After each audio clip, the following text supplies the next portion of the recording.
Hey, what is happening, you seemingly always salty slowpokes? I've been VOD reviewing Portland Regionals over on the live stream, twitch.tv/AzulGG. Today's video is going to be a couple of those rounds, and if you want to check out the rest of the rounds from the tournament after I VOD review them, check out the secondary YouTube channel, AzulGG2. And I actually have a video up on the secondary YouTube channel right now of me talking about my personal run at Portland Regionals, what I played, why I played it, how my rounds went, how I did at the tournament, and what I would change in the deck moving forward to try out next. And with that said, go check out the secondary YouTube channel to see that video, AzulGG2, link in the description for that in the live stream, and let's go ahead and let's get into this VOD review action of Portland Regionals. All right, let's get into this round 4. We got Kevin Clemente going up against Reagan Retzloff. Turbo Lost Box on Kevin's side versus the Lugia Archeops of Reagan. So I do think this matchup is favored for Reagan. The price card's going to look too bad for either player. I think this matchup is favored for Reagan by a little bit, at least. Because there's no Kyogre in the list for Kevin. The Kyogre, I think, is a really big deal for this matchup. To be able to make a comeback. Like, it's really easy for the Lugia player to just get ahead in the price trade and kind of hold that lead throughout a game. It is possible for the Lugia player, or for the Lost Box player to get there, but harder for them to hold it for sure. So, I definitely favor Reagan here. For sure, especially going first in the first game, like that is also like something you can kind of put in there as like a advantage in this set. Like Reagan's going to go first this game. If Reagan wins, Kevin goes first in the next game, and then Reagan gets to go first in like the third game theoretically, if it plays out that way. You want to win a trophy? Is that a top 4? Yeah, top 4 gets trophy at regionals and ICs. Bro, you don't have to. All right, you're gonna get a timeout for that one. You have to at me 3 times, or ask the question mark at me. Like, I'll get there. All right, over to Kevin. Uses the Battle VIP Pass first. I don't actually like this from Kevin. I would like to see the Colress get used first. So when you Battle VIP Pass first, like Kevin wants to see double Comfey, Greninja plus an attacker this turn. But now you're taking 2 basic Pokemon out of the deck. And I've seen people go back and forth on this sequencing here. I'll talk about this real fast. The way I would have sequenced this is I would have gone Colress first, because I would have like to see Kevin go Colress first, because you want to see 4 Pokemon this turn. You want to see 2 Comfey, Greninja, and an attacker. So if you Battle VIP Pass first, you take 2 Pokemon out of your deck, which means your Colress is less likely to see basic Pokemon in general. It is a higher chance to see Battle VIP Pass, but less of a chance to see Pokemon. So I would like to have seen Kevin go with Colress first here. You increase your odds of hitting Pokemon, and then you get more Pokemon after Battle VIP Pass after the Colress. So I'm not sure I'm a big fan of this sequence here. I've seen people go back and forth on this and play this sequence out differently. You also do get to check your prize cards, and it is important to check your prize cards as a Lost Box deck, because then when you play cards that do Lost Zone stuff, you have a better idea of what you're able to Lost Zone to make sure you actually have win conditions in your deck. You don't run out of win conditions because of what you prized. So I still don't love that sequence there, though. I think we should have seen the Colress first. We now that we have the Greninja here from Kevin, though, I do want to see Greninja get used before Colress, because we have the energy to spare in the hand, no problem. I'm not sure what Kevin got there. Drapion and something. And now comes the Colress, but now there's 2 less Pokemon in the deck to potentially see off the Colress. That's what I was talking about. So now there's less of a chance of Kevin actually pulling off the Pokemon that they want to see. And those are not the Pokemon. Gonna go with like a Escape Rope Raikou Gate there, it looks like. Yeah, so Pokemon. Kevin is not cooking here. See, those are not the Pokemon Kevin wants to see. Kevin was probably like fine with attacking with Cram this turn. But now it's... Oh, there's an Ultra Ball in hand. Actually, we could still cook here for Kevin. We could see a Turn 1 Raikou here from Kevin, actually. It'd be tough, but it's possible. There is the Vacuum in the hand already, so we're looking for like 4 Seal Stone is like the card to find here. There is an Ultra Ball, so I think you kind of have to go with the... See, hitting with Cram here would have been better than nothing, so I think we have to see Kevin kind of go with the... I want to give up the water here. No, you don't want to give up the water. I don't like giving up Boss either, to be honest. Boss is less important if you're playing Kyogre, but with no Kyogre in Kevin's list, giving up the Boss here is take away a lot of win conditions, to be honest. I also don't like the Escape Rope use first there from Kevin. I think Kevin should have played the Switch Cart first, because you actually don't want to punch the Lugia with Cram. You don't want to punch Lugia with Cram, because if you do that, then you actually end up in a situation where you might KO with Raikou later. Anyways, you want to Cram punch the T-Tar. So he could have used Switch Cart first there from Kevin, then seen how the rest of the Comfeys went, and then kind of gone from there. So I don't like the Escape Rope first. There's the Cram, though, I think, off of this. But now we're punching Cram into Lugia, which is not, like I said, it's not very good. Yeah, not a big fan of that. So yeah, there's the Cram, but now we're putting Cram into Lugia, which is like not very efficient at all. Because like your only follow-up attackers into the Lugia are 2 prize attackers to actually get it to a KO if it evolves, and it probably will evolve. So this is like a pretty inefficient play out here from Kevin, to be honest. Yeah. So yeah, like I said, I don't like the initial sequence. I would have liked to have seen Kevin play a little bit more. Once we saw what Kevin's hand was there, I think Kevin should have played a little bit more heavily for the Cram Punch into the T-Tar instead of the Raikou into the Lugia. I think it was just like a little bit greedier. He can go Cram plus Snorlax. Kevin does not play Snorlax, so it's not possible. And even if Kevin did play Snorlax, it's possible Reagan finds the Serena, and then Serena would remove that as an option as well. There's Ultra Ball. Get rid of the Chops and the Ursh. Got the Lugia V-Star. Only 1 Chops in the discard pile, but I kind of talked about this earlier when I was talking about me or this matchup when I ran into it. 1 Chops is actually not that bad in this matchup because it's really hard for Kevin to go chase the Chops. So solo Chops in this matchup is actually like kind of fine, to be honest. And then there's the Judge. And yeah, Reagan might have to settle for solo Chops here. We'll see. Might settle for solo Chops here. And then ideally does want to attack with T-Tar. Reagan does, especially when you combo it with a Judge this turn, because like the chance that Kevin's going to be able to respond to a Judge is like not that high. So Reagan probably wants to attack with T-Tar here. So you just need to see a single strike energy hit off this Judge, and then we'll be able to do that. Or second Archeops in a way to discard it. So we'll see. Judge, Lugia. And there's the single strike energy. So Reagan could do it. The problem with this play, though, from Reagan would be that it does mean that Reagan would not be able to put the V-Guard energy on the T-Tar. So it's possible Kevin could get the response knockout on the T-Tar with Dragonite. So Reagan might take a turn off here to make sure that they can get the V-Guard energy on the T-Tar. So that way the Dragonite can't one-hit KO it. And it's also possible Reagan passes here, but I think we're just going to see the layout. Lone Chops. The Chops comes out. Yeah, so will Reagan commit to the attack with the Lugia, or we're going to see Reagan go for the T-Tar attack. Like I said, if you go for the T-Tar attack, if Kevin can get it, if Kevin can get the Dragonite play, you do just kind of lose the game, I feel like. That'd be pretty bad. So yeah, opts to play a little bit slower and goes for the load up on the Lugia instead, which I think is like a fine play to make here, because I think Reagan would be fine. Yeah, now they make him use the coins. I think Reagan would be fine with this Lugia getting KO'd now. Like, if Kevin has a 2-hit KO that invests 2 attacks into the Lugia, even if it will put Kevin up on the prize trade, Reagan is definitely fine with that, because you can gain the prize trade back, because T-Tar is such a hard card when it has a V-Guard energy for Kevin's deck to knock out. So even if Kevin has the KO with the Raikou here, Reagan doesn't really care. And I think this is going to be the pass. Nope, second Lugia coming down. Okay, and then, yeah, attack, knockout. And I'm fine with the second Lugia coming down probably here because the boss is gone. You can make a pretty reasonable guess that Kevin only plays 1 boss, but there's a Greninja, there's a Colress, and yeah, Kevin's trying to get the attack off with the Raikou here. That's what we're going for here. Definitely trying to get the attack off with the Raikou. Let's see. All right, that's pretty good. But I don't think enough to actually pull off. Maybe could have kept the Nest Ball to actually attack with another Cram this turn. I don't know if Kevin plays double Cram. Here comes the Flower selecting. Yeah, I definitely don't think Kevin's actually getting a KO here with the Raikou. Well, could maybe go for a YOLO Fleet-Footed, actually, which I wouldn't hate to see. We could see a YOLO Fleet-Footed here, depending on what these cards are. I actually don't know how many cards are in the Lost Zone right now. We're looking at 1, 2, 3, 4, 5, 6. This should be 7 here. This should be number 7 right here. This is a Mirage Gate. It is a Mirage Gate.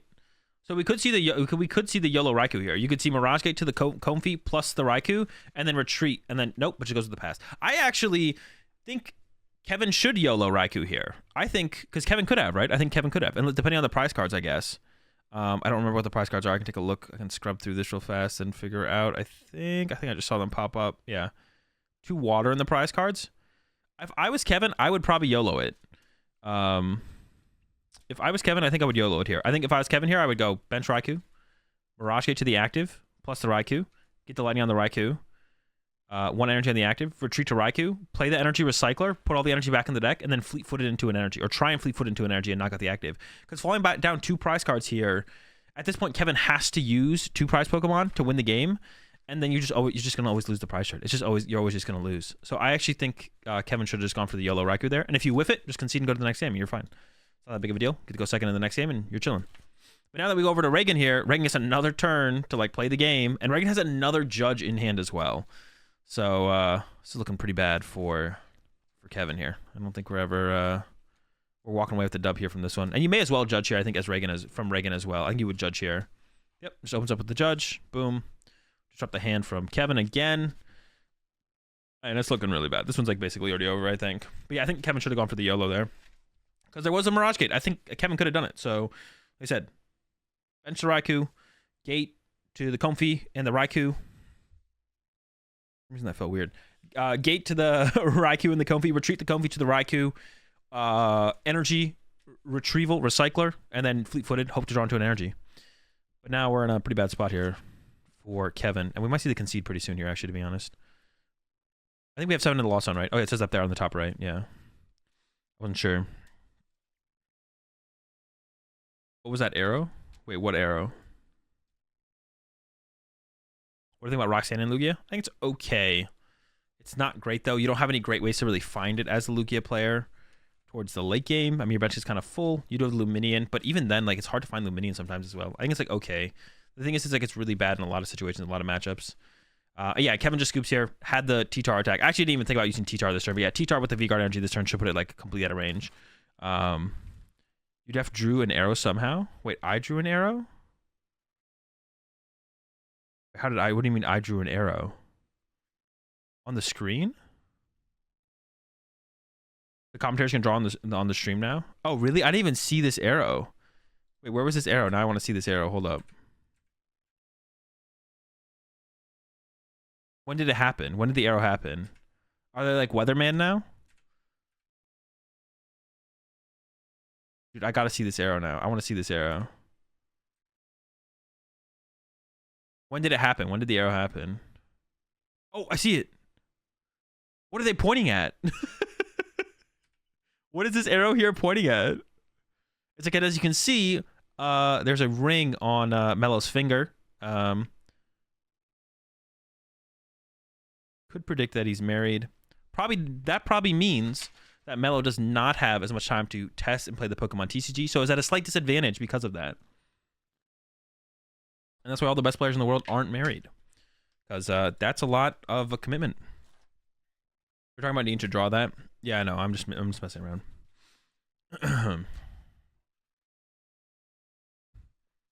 That was one of Reagan's advantages in this matchup, is Reagan's not married. So, all right, prize card Peep. Nothing important, I think, really on the other side. One Cold Spring prize, of course, kind of sucks, but like, yeah, really nothing huge. Both players can play around these situations pretty reasonably. And we will have Mello going. Another bad starter. And this one is actually particularly bad in the Lost Box deck now, because you can't get it out of play. So it's like particularly bad now, the Manaphy is. Because you can't get it out of play anymore. It kind of sucks.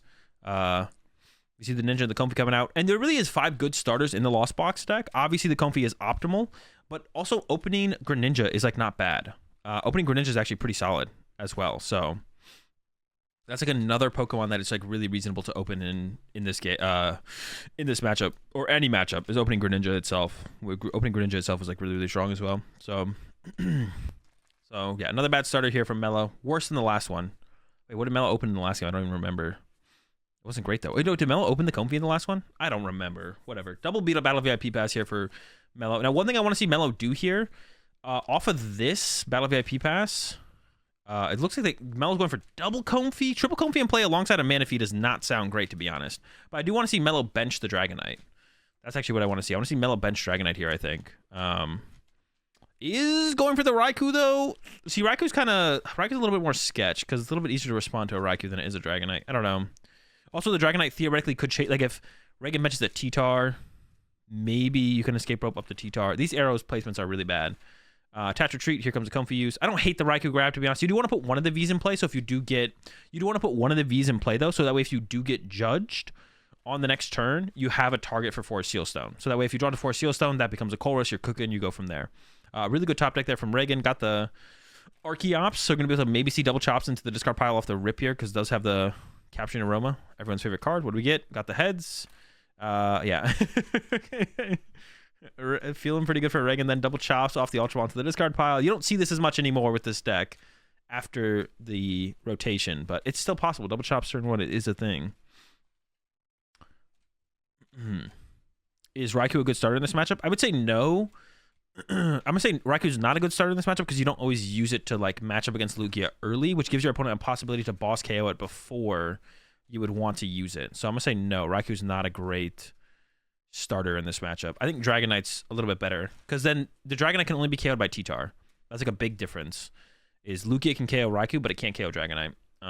So I don't hate Melo getting the Raikou here. I think that's like okay.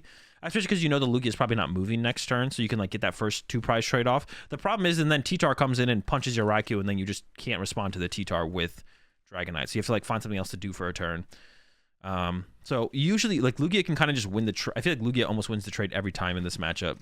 And that's why you need something like Kyogre. If you don't, that's why Kyogre is the difference maker in this matchup. I will say I think Lugia is a little bit less consistent probably than like making the big plays happen than the build specifically of Lost Box that Kevin is playing, but I think you still give Lugia the edge in this matchup overall.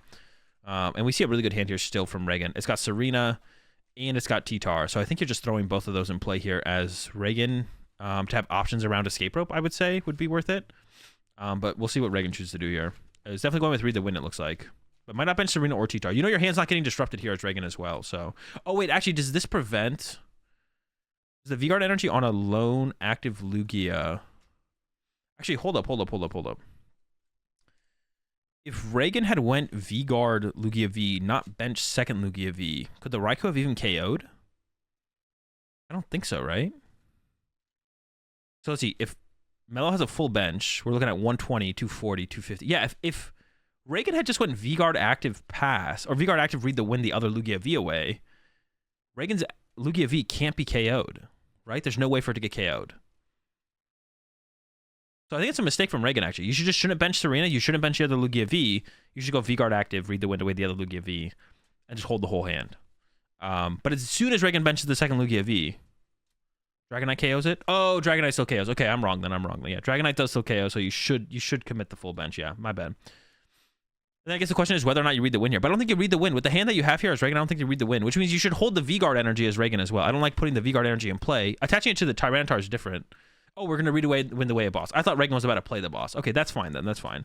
I thought Reagan was about to like play the boss, leave the V-Guard active, and pass. So I was like a little bit confused by that play.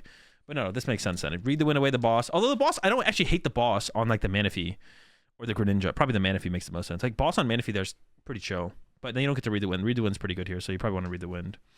Yeah, you still have to play around the Dragonite. That's true. You can't get Dragonited here.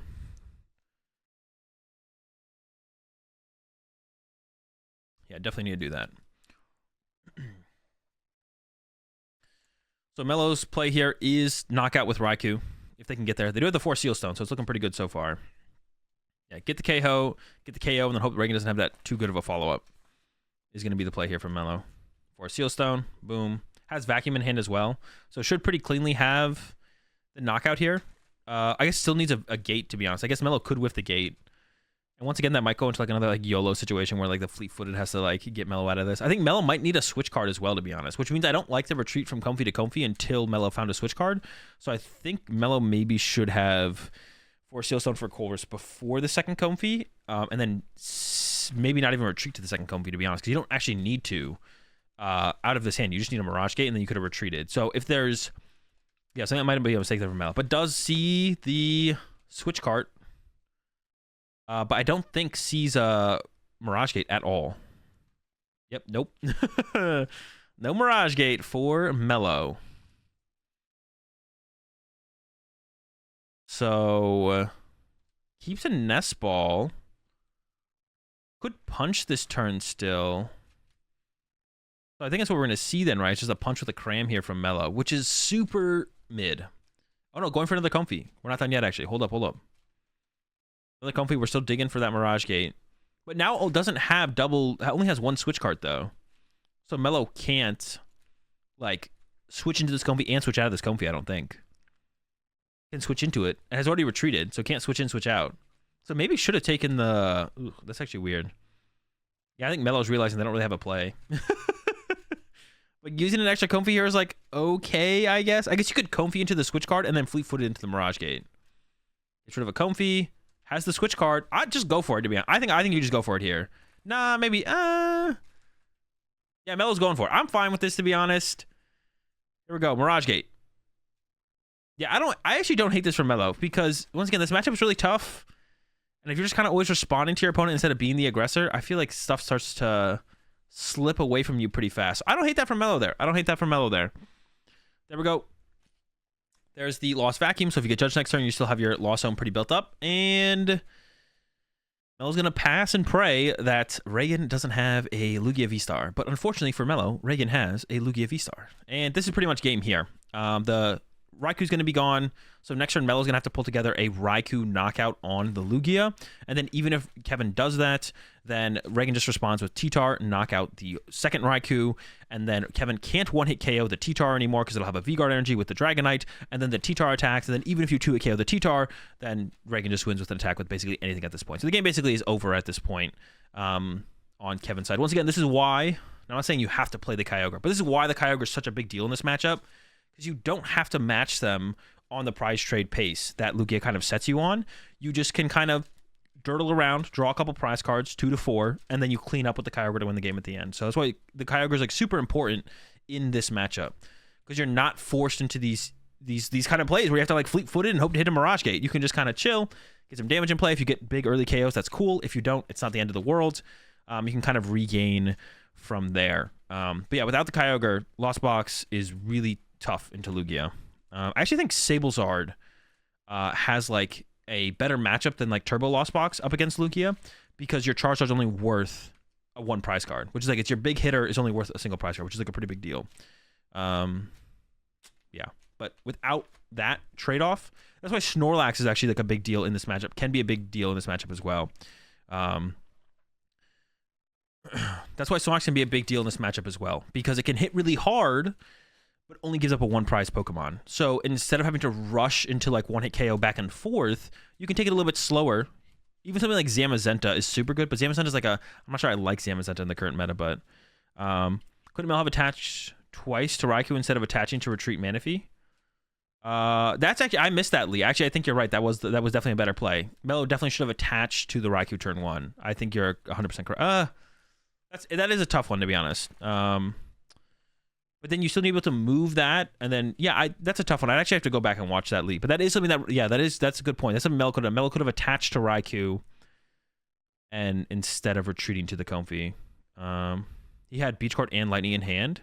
Oh, did he really? He had both of those in hand. I think one of the things Melo was trying to do though was keep the Lugia trapped in the active though, which is why you don't want to put the Beach Court in play. Because if you put the Beach Court in play, then Reagan can retreat that Lugia to the bench for 1 energy and doesn't need the double turbo to save it. Because like one of the ways you try and win this matchup as Kevin is trying to catch their lone Lugia V and knock it out turn 2, whether that be or turn 1 or turn 2, turn 1 going second, turn 2 going first. You try and catch out that lone Lugia V, whether that be escape opening from the bench into the active or having to get stuck in the active and then take the knockout. Or even if you don't KO the lone Lugia V, you KO a Lugia V, and then if Reagan doesn't have like the double chops Lugia next turn to be able to actually respond, knock out anything, then you can get another prize card ahead with just an attack with the Raikou from there. So I think like that's one of the things that comes up. I think for sure is not giving, because then if like Reagan goes retreat to T-Tar, that's kind of annoying, right? And like benches Serena, because then you can't even escape rope force up a 2 prize knockout, and it's like, well, I guess I'm punching with a T-Tar with Cram for turn, which really sucks. But it definitely would have been a different way that Kevin could have played it out as well. And also like putting the Beach Court in play on that first turn does mean if you get judged turn 1, you have a little bit more to work with, right? In play potentially. We see Kevin going back for the Raikou with the Clara. Still doesn't have Mirage Gate. So still needs a lot to actually, this is not good. Has the Mirage Gate now actually. I take it back. Was that top decked, or that was maybe gotten off the Comfey actually? So actually the KO is guaranteed here for Kevin and gets a fleet-footed to work with. But then you just kind of lose the game from here. As long as basically as Kevin here, you have to hope that Reagan prized all the other V-Guard energy. I'm not sure how many Reagan plays, 2 or 3. But even, that's still tough. But basically Kevin's line of play here is knock out, don't forget to fleet-footed, knock out the Lugia, draw 2. Reagan goes no V-Guard for the T-Tar, T-Tar knock out Raikou. Then Kevin can go Dragonite knock out T-Tar. And then you hope that Reagan doesn't have the second T-Tar or Urshifu set up to respond to your Dragonite, and then are stuck with something like a Lugia, and the Lugia can't actually KO. But actually, Reagan doesn't even have to take that route. Reagan can go Lugia. Actually, I forgot about that. Yeah, Reagan can just go Lugia. Also, that's another thing Kevin would have to hope for, is that Reagan doesn't have a Lugia V-Star. Because now Reagan just has Lugia V-Star, which means Reagan can just go KO Raikou with Lugia V-Star. And then if Kevin responds with Raikou KO Lugia, then Reagan just has T-Tar KO Raikou and the game's just over. So what you're saying is Kevin Mello _ Magikarp is bad. I think there was definitely some mistakes here from Kevin. I'm not sure about the Beach Court play, to be honest, that Lee mentioned, but I think that's also possibly could have been played a little bit differently. Yeah, turn 1 attachment to Raikou turn 1 is like a big deal. Same thing with like Zero Aura pre-rotation on like turn 1 attachment to Raikou or Zero Aura against the Lugia matchup has always been like really, really strong, because then you don't need the gate to pull off the play, or you can like utilize the gate differently potentially. Yep, that's a knockout. Down to 2 for Reagan. And like I said, there's no real option here for Kevin. I think one play we could see Kevin do. So actually, the only play that I see Kevin doing... Okay, there was actually a play here for Kevin. Kevin could have played Escape Rope and then hopes Reagan misplays and sends up T-Tar. And then knock out T-Tar with Dragonite, and it's possible Reagan wouldn't have a response to that. Now, if Reagan just plays correctly and still has a non-single strike energy left in deck, Reagan just pushes a Chops and then retreats the Chops and continues the prize trade from there. But that actually, Kevin did have Escape Rope and Dragonite in hand. So I would like to have seen Kevin at least attempt that route, because you never know. Lugia's hands are so bad so often as well now. Like sometimes the Lugia player has like an 8-card hand and it's just literally 8 nothing cards. Like actually. Reagan would never misplay around an Escape Rope. Also, there is past footage that can be reviewed proving that Reagan forgets how Escape Rope works. So, or does misplay around Escape Rope. So, it was definitely a viable out there for Kevin that Kevin missed. Yeah, I definitely would have liked to have seen Kevin at least attempt that line, especially going up against Reagan. Finally getting to the first real round. Cameron versus Shamansky. Shamansky playing Lost Box is going to be a tough one for Cameron, because Guardy is not good into Lost Box. And specifically like this build with the Snorlax and the Moltres, this might be the worst build for Guardy to go up against. This might be the worst build for Guardy to go up against, to be honest. I mean, all of them are bad, but this might be the worst. This might be the hardest build for Guardy to tackle. We do see Cameron is going first. So the number one thing you want to like try and do here, is you want to try to turn 2 attack with Zacian, which is hard. And when you don't open Zacian, it means you have to like get a turn 2 Candy Guardy. And we see even Cameron is like going immediately for the Zacian there, which is interesting. Because if you don't open the Zacian, then you can't turn 2 attack with unless you get Candy Guardy out anyway. So you don't have to get Zacian out aggressively. I think it's better to actually go for like more Ralts. But maybe Cameron just has literal access to like 4 Ralts in hand or something. I see 2 or 1, so pretty good. And here comes. So I think that should have been a Ralts and not a Zacian, to be honest, because you just want to get as many refinements off as possible. There's an Ultra Ball. I think there's no draw supporter in hand.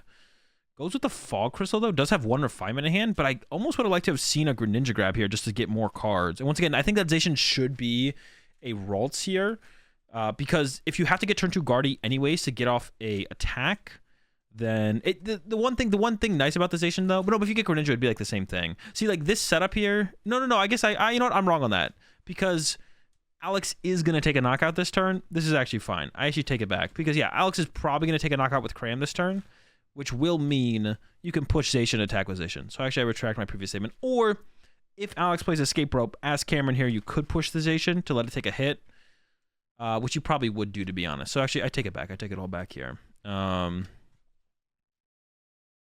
This is fine from Cameron.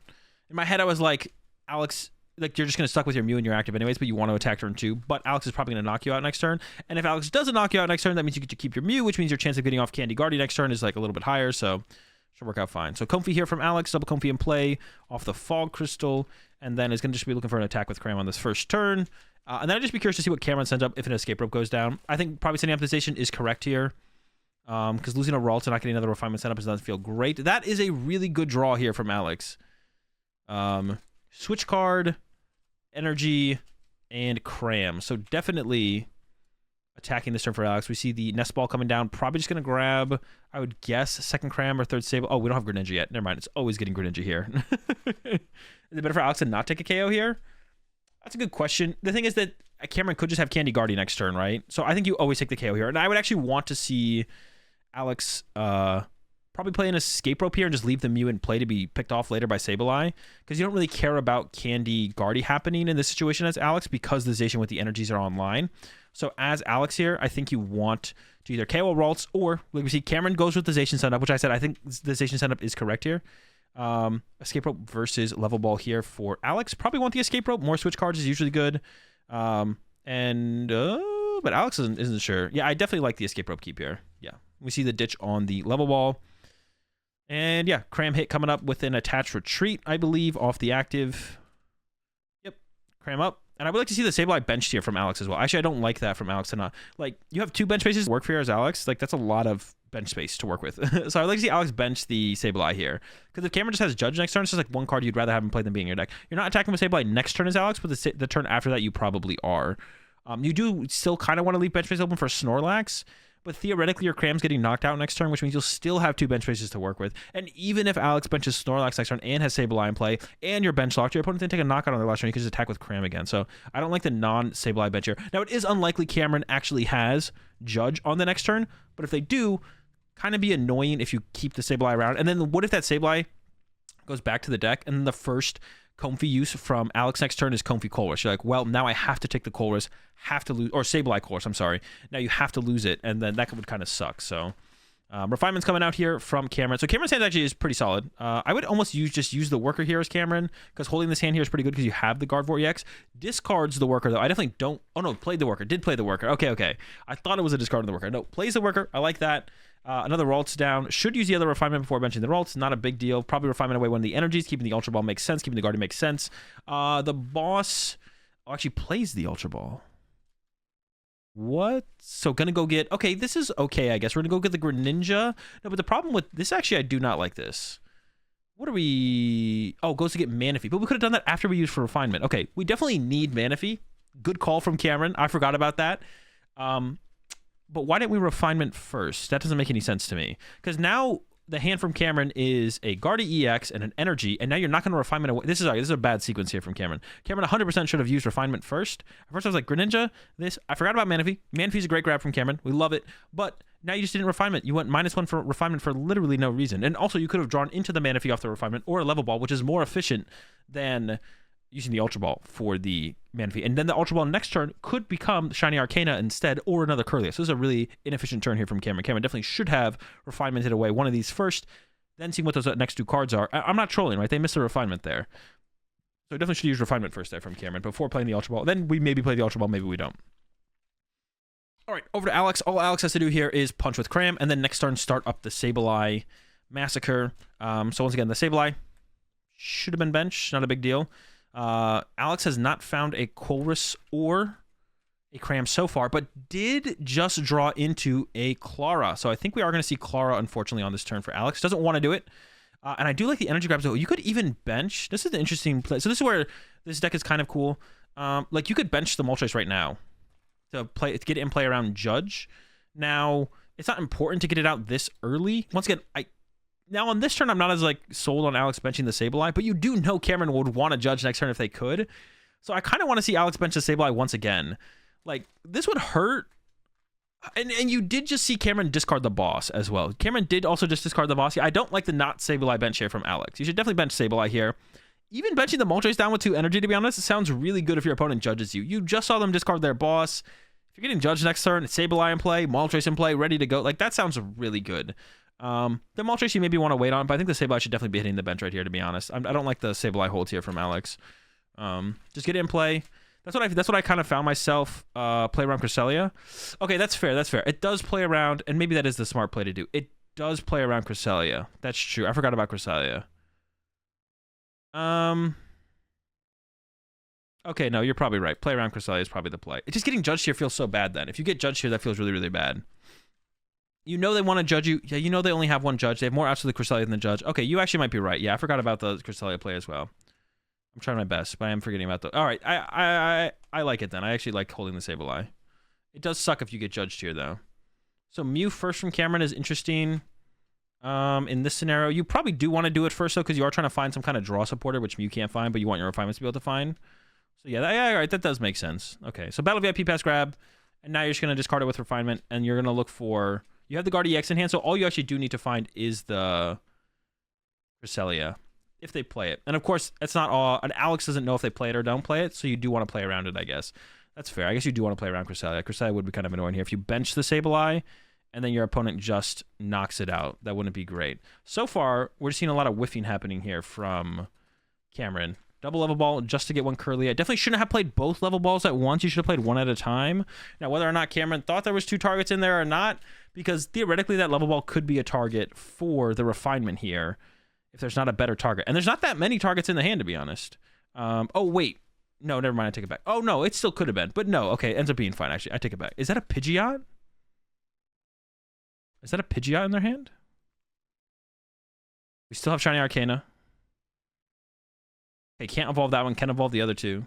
All right, our Shiny Arcana is happening. So you should have played one level ball at a time there, just in case you want to save it as a Refinement fodder. Then you could have kept the Ralts. Okay, Shiny Arcana into 2 energy. Both end up on the Guard EX. That's pretty good. No Cresselia happening here. Although I don't know if you would Cresselia here in this current situation, to be honest. That is a Pidgeot V. That is a Pidgeot V. I guess that's so you can like put a 4 Seal Stone on it, and then so you definitely play 4 Seal Stone in this build here for Cameron, I would assume. Put 2 damage counters. Forgot the energy. Energy comes out now. Okay, Gardevoir, knockout. Alex is helping Cameron here, and Gardevoir will get the KO on the Cram.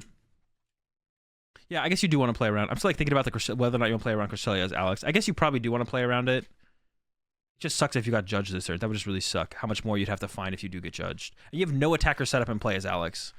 Does have the Snorlax in hand now, which is probably something you would want to bench if you could have, would be benching Snorlax, but didn't have that as an option. Now you still probably want to go into Sableye here as Alex. You probably want to get rid of that Curlia off the bench before it gets to evolve into another Gardevoir EX.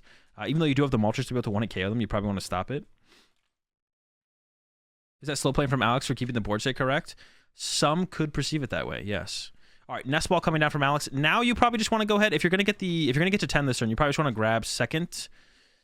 I was gonna say second Sableye and then start attacking with Sableyes, but I don't know if Alex is getting to 10 here. Gets a Cram instead. Actually, the second Sableye for Alex might be prized as well.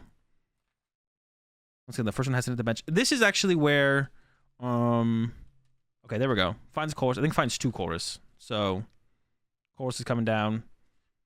The Nest Ball on the Cram, the Nest Ball on the Cram is a little bit awkward, I guess, just a kind of, because if you do find your Heavy Ball as Alex, unless it's prized, if Alex plays Heavy Ball, I'm pretty sure Alex does, you can go like Sableye, Snorlax, because Cram is not that good of an attacker if you're attacking with Sableye this turn. So theoretically, you can go like Sableye, Snorlax on your bench as Alex, attack with Sableye, then have the rest as backup. But now if you do it like this, you can't get both down. So once again, as the judges and Roxanne start flowing, you want to have like more of a checkmate board state kind of set up in this matchup, but that's harder to do if you attack with Cram again this turn, because you can just keep less of your good attackers in play. You end up with some bad ones in play. Isn't keeping the board state correct supposed to be on both players' part? He's trolling Chaos. So taking the Kyogre Escape Rope Horn, it looks like. Maybe not keeping the Horn. Yeah, gets rid of Horn, Escape Rope, and then keeps the Chorus, it looks like. Chorus, Energy, Kyogre. Still has one more Comfy to use. We might see, I mean, I think we're just attacking with Cram at the end of this turn anyways. And once again, with how this is playing out, though, like, Judge is, like, really good for Cameron here. It's a massive hand. Oh, the Sableye actually might be happening. This is why I wasn't, like, a huge fan of the Cram take, because now Cram... Oh, there is the double Sableye. This is why I didn't, like, love the Cram take, because now you don't have, like... This is why I didn't love the Cram take, because, like, benching Moltres here, or benching Snorlax, like, Moltres is probably the best one. Putting Moltres on your bench here is so good for Alex. It's insane how good benching Moltres here would be. Like, it's just broken. Benching the double Sableye is great, but if you had Moltres on your bench as well, like, these are the kind of checkmate board states you're trying to set up on Alex's side, where you just have, like, they have too many prize cards in play, you have too many options over here. I almost don't even like getting rid of the Horn here as Alex, because of how efficient Sableye is here out for the rest of the game, because on this turn as Alex, you can go, like, knock out Curly and knock out Mew, and then, like, knock out Manaphy, knock out Guardy. So keeping the Horn to bench, you put, like, another low HP Pokemon in play, just in case Cameron has something weird, like, is able to set up, like, a collapsed stadium play or something like that. So yeah, if, like, Alex just didn't Nest Ball for the Cram and then throws down the Moltres with 2 energy, like, how do you ever win? The game's over. The game literally ends. If you attack with Guard EX next turn, the Moltres comes up and literally knocks you out, or you just sit there and stabilize Alex for the rest of the game. So another thing I would like to hear from Alex is actually use a Mirage Gate if there's one in the hand for Alex, and you can put an energy on the second Sableye and put an energy on a Comfey to make it a pivot. So I would like to see that happen from Alex as well, because once again, you're going into Roxanne range. Judge could happen. So if there's a Psychic in the deck and a Mirage Gate in the hand here for Alex, I would like to see Alex do that, because you're going into Roxanne. Like, Roxanne could make a comeback here for Cameron, like Roxanne plus knockout Sableye, because then Alex is going down to 2 cards. Like, that's not very many cards to work with. So I think we're just going to see 4-8 here on the Kirlia. Well, we'll see. I'm curious if Alex does something different. Ooh, focuses the Manaphy. Interesting. So it doesn't remove the Kirlia from play. I don't know if I like that. Okay, so I don't like that. Because this doesn't leave 4 one-prize Pokemon in play for Alex to kind of tackle for the rest of the game with Sableye. Now Cameron can make this Kirlia a Guardy EX. So if Cameron next turn has... So yeah, what Cameron can do from here, and there's no Echoing Horn access either for Alex. So Alex can't go like KO, like Echoing Horn or Ralts, KO Ralts plus hit the Guardian, then KO the Guardian the next turn. So now Cameron can go evolve this Guardy EX, probably attack with Guardy EX this turn plus Roxanne. Next turn, run to the Baby Guardy to play around Moltres, and then attack with Baby Guardy, and then close out the game with Guardy EX maybe from there. I think he's trying to KO the EX for game, but you can still basically do that, Uncle. You can still do that. If you KO Kirlia and Mew, you can still KO the EX for game. You still just drew 2 prize cards, but you drew 2 prize cards that limits your opponent's board state. So this is just a mistake here from Alex, I think. Alex definitely should go after the Kirlia and the Mew, because now this can become a second Guardy EX, which I think is just can make things awkward for Alex. But if you KO the Kirlia and the Mew, you can theoretically chase 4 one-prizers, or like I said, you can you just prevent like the Cameron to be able to go like double Guardy EX plus Roxanne. But now you can see the double Guardy EX happen. And also takes away the draw support as well, lessening the chance of Cameron potentially having what are the draw card, or what are the disruptor, Judge and Roxanne. So here we go. Shiny Arcana. Dude, more hits, bro. Cameron, don't whiff. And there's another card in the hand. What is that card? I don't know what that is. Cameron also has Luminion in hand. So the Luminion, and also has the Guardy EX. Okay, it's a level ball. It's going to fail. There's nothing in there for Cameron to grab.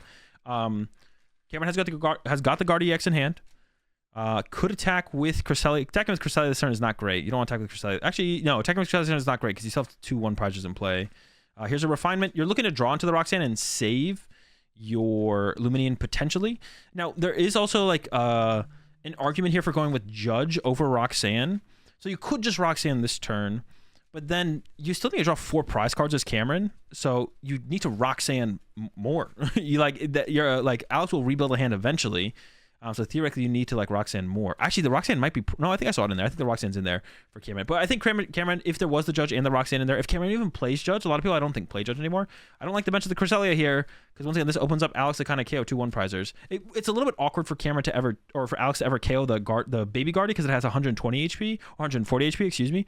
But this does still make it possible for Alex to just kiss 2 one-prizes. This could also like open it up now. Alex can like do like a 3 damage Kyogre to like finish out the game or something weird like that on the Guardy. But if that can probably happen, you can probably attack with the Moltres. So, but like I was saying, even on Alex's last turn, like imagine if this Cram wasn't here and instead this Cram was a Moltres.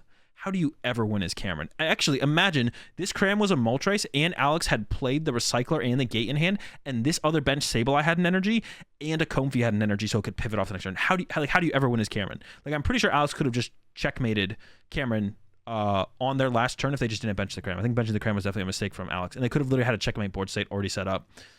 Gate, put one on the Sableye, bench the Moltres with 2 energy, maybe even Gate to it and have 3 energy on the Moltres. And then if Cameron instead of playing a Disruption card out of the hand this turn, Alex then gets to play Clara out of hand, just recover the Moltres, attack with Sableye again, and repeat until Alex wins the game. So you can never trap Alex out of the Moltres, because every turn you boss as Cameron, you don't Roxanne, and then Alex just has Clara. And then both Sableye survive as well, so you still went through the Sableye route.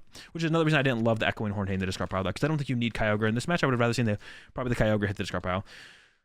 So Cameron maybe didn't have the Roxanne in the deck there, but there's also a decent argument to go with the Judge over the Roxanne here, because Cameron still has a lot of turns to win the game.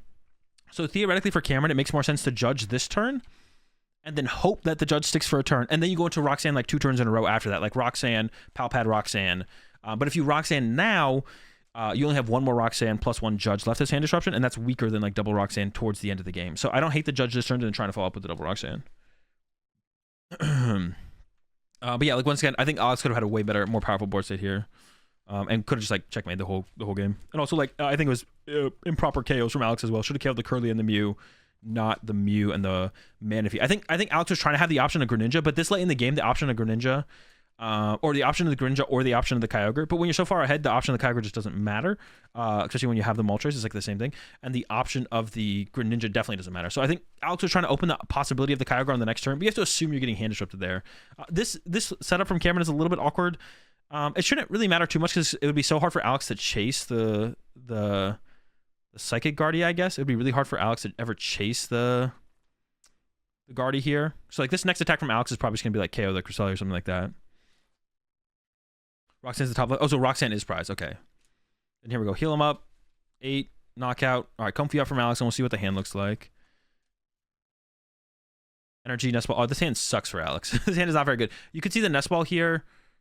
First to potentially just throw the Snorlax on the bench, but drawing into the Moltres and potentially putting that down would be pretty good. Okay, this is another not great draw. Punching with Cram here isn't terrible though for Alex. If Alex has to settle for Punch with Cram, that's like not the end of the world. You probably go with the switch card here though. Like I said, Kyogre's not that great, hasn't been that great of a win condition in this game for a while.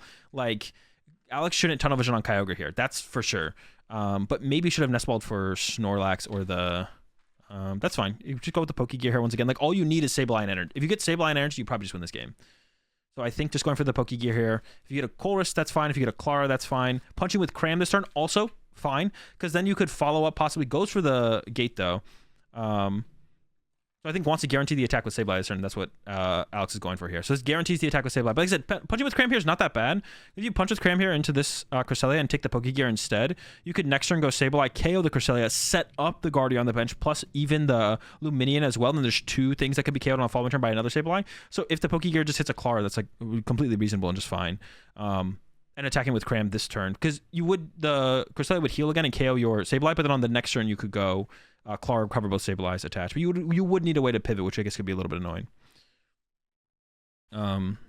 Yeah. KOing Cresselia as soon as possible is very good. I do agree with that. So that's what Alex is going for here. Like KOing Sableye literally as soon as, or KOing the Cresselia as soon as you possibly can is pretty good. But I don't think it would have hurt Alex to have played it a little bit slower. You would have had to find another switch card though to move stuff around, which could have been annoying.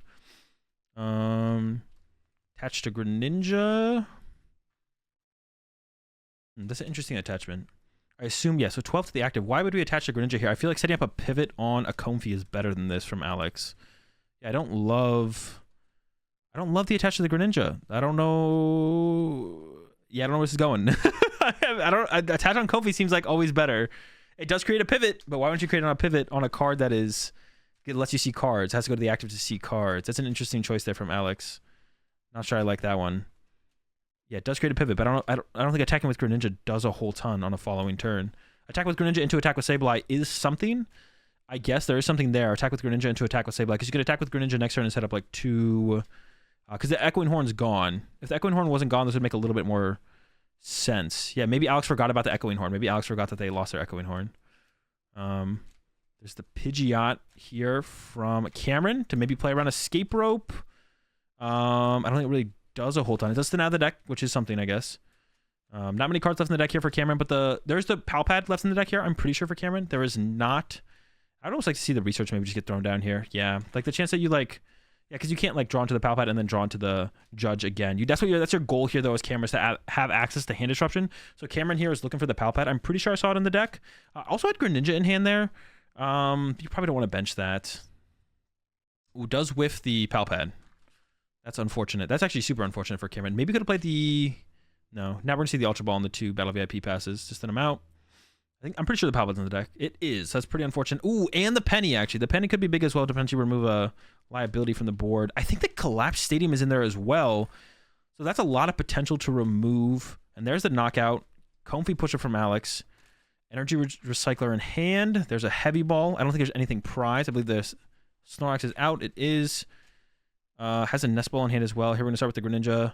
Nest Ball and Mirage Gate. Double Mirage Gate, I think. Actually, this might just be game. Yeah, there's the Recycler. So actually, this should just be game for Alex, I believe. Oh, wait, gets rid of... Am I trolling? Maybe I'm trolling. Oh, maybe not Double Gate. Okay, hold up. Not game yet. So Alex needs 1 prize card here. No energy recovery left, though, because Alex took or got rid of the recycler. No, has another recycler on hand. Okay, still has another recycler on hand, so it can still do this. Retreat to a new Comfy, use a new Comfy.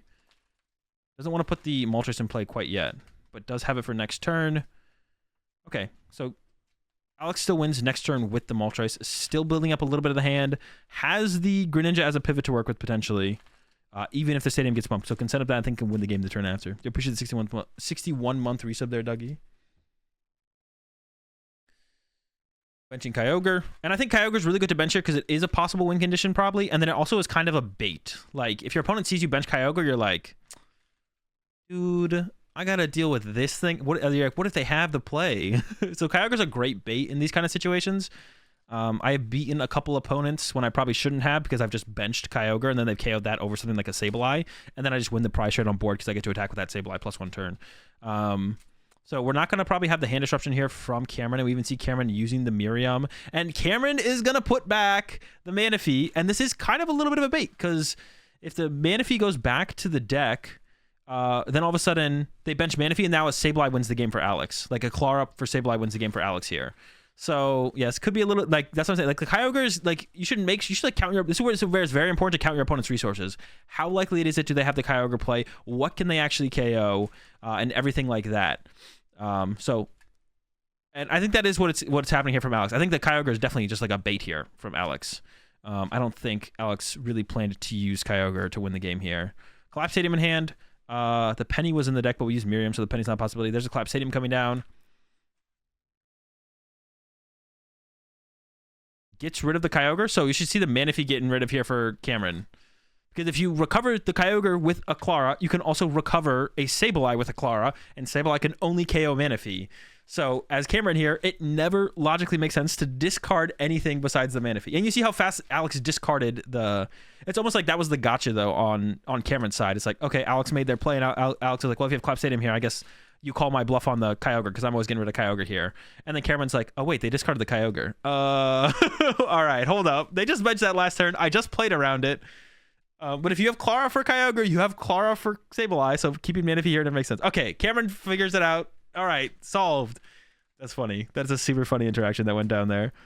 And now we're just looking at a Moltres. Once again, Moltres for Alex is the play. Alex is unsure what to send up here. Goes to the Greninja. Double gate. There's the Nest Ball. There is the Moltres. Oh, I think Alex always just had game in hand here. But I think Alex made this a lot harder than they had to. I think Alex like basically had game like on that turn that they put Cram in play. I think they could have like set up basically a checkmated board state. And that's why this matchup is so tough, because like before you even get to the Roxanne turn as Guardy, the Lost Box player can basically have you checkmated like on turn 3 or 4. Which makes this really tough. Not maybe fully checkmated, like maybe you can hit the Roxanne on the first time you can use Roxanne, and then the Lost Box player might have to put together like one extra Sableye besides what they just have on board. Is Moltres the move for Lost Box? It's all right. It's okay. It's good against Guardy. It's okay. I'd have to play it more. My current impressions of it are it's not worth, but I don't think Alex plays boss. Alex does play a boss, yeah. Alex plays one boss. It's like one of the changes, like one of the few things that are different between what Alex is playing here and then what Nick Moffitt played at UIC, which I think it's fair to call the deck Nick Moffitt's deck for sure. Like a couple different changes. All right, here we go again. Prize cards. Nothing too crazy here for Alex. And then let's peep what Cameron prizes here in just a second. I'm going to go ahead and just do mini rant. This is like, so 4 energy prize is pretty bad in most other matchups. Not too bad in the Lost Box matchup, though. You don't need to more. They really need to stop making the players wait to place out their prize cards. This makes, we don't need to see them place out their prize cards. Let the players set up.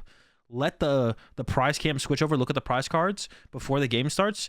But they really need to stop making the players wait to place out their prize cards, because we don't need to see them place out prize cards one at a time. It's just, it only can create issues where it messes up the game.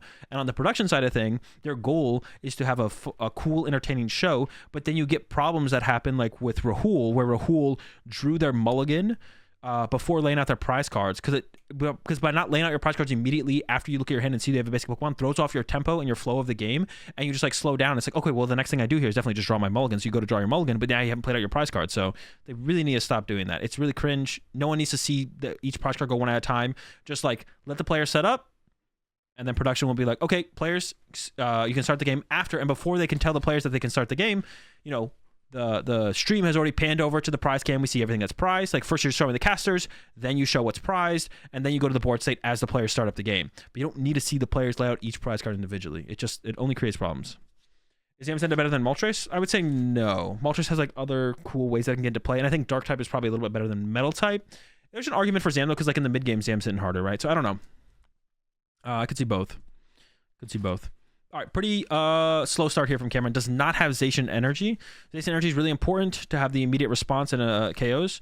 It causes the crowd interactions like Tord and Alex had. Exactly, Pog. Okay, great example. It even just makes things worse.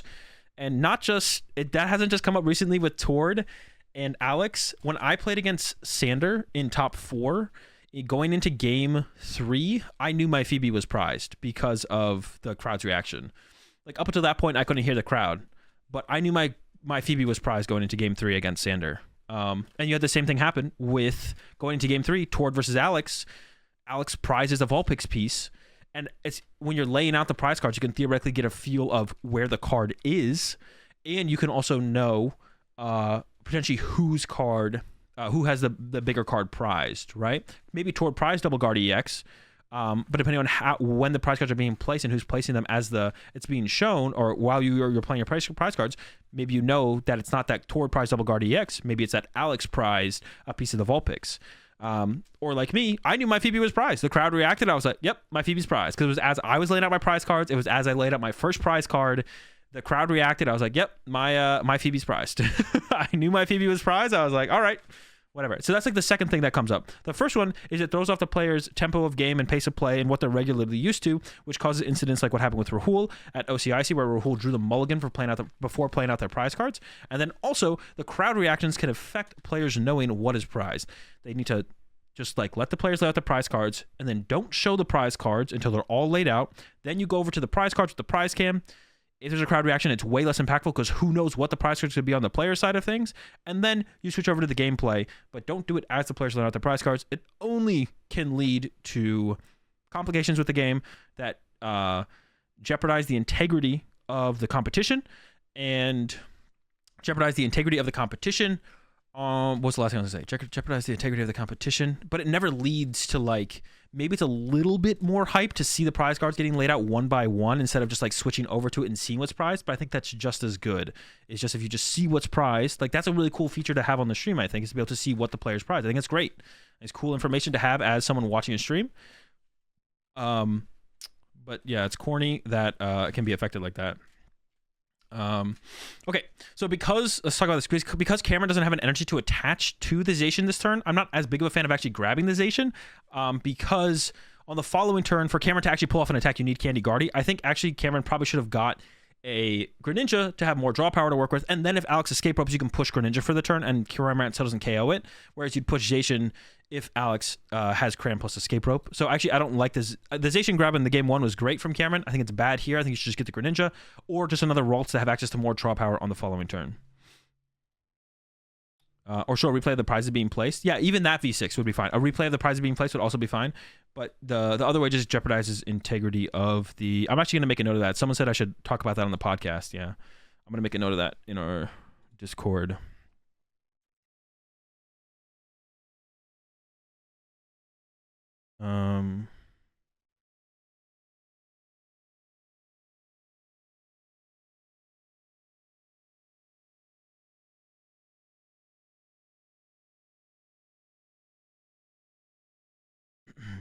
Holy smokes. All right, so pretty good start. Decent start from Cameron. Still didn't get the double energy on the... Didn't get the double energy on the Zacian, which is not great. And then over to Shamansky. Open the Snorlax, not the Greninja or the Comfey, so it's going to have to work a little bit harder to pull off a turn 1 Cram attack. But I think it's already played a Colress here. I wasn't fully paying attention. Gets off the first Comfey, second Comfey on the way. And then also needs to find the Cram as well. Might be in hand, might not. I actually don't know. But we'll see. We'll see. Split sleeve, that's fine. Go get a new sleeve, reshuffle. We're back at it in just a second. There we go. New sleeve, shuffle up again. And we're going into another Comfy here with a retreat. I don't see a switch card in hand here for Alex. Clara versus Energy. Clara's really good because it recovers Sableye and does go with the Clara. Seems fine. There's a Cram, but I don't think there's a switch card here for Alex. So I'm actually not as big of a fan of this. I'm also not a huge fan of benching the Cram here, actually, because you're not attacking with it as Alex. Because, like, theoretically, let's say Cameron does attack next turn. So, like, one of the things you're trying to do with your board state as the Lost Box player in this matchup is to make Judge and Roxanne have as little impact as possible. And, like, I kind of talked about in the last game, where you're trying to set up, like, a checkmate board state as soon as possible as Lost Box. And it's pretty easy to do. The matchup's pretty favorable for Lost Box with pretty much all builds against most standard Guardy builds. So, it's not like, even if you aren't able to pull it off, you can't win the game. But you want to be very aware of what attackers you think you'll actually truly need. So, like, if Cameron attacks with Zacian here, Shamansky probably just wants to go Snorlax, punch the Zacian. Depends what else is on the bench, and maybe you go Cram, Escape Rope.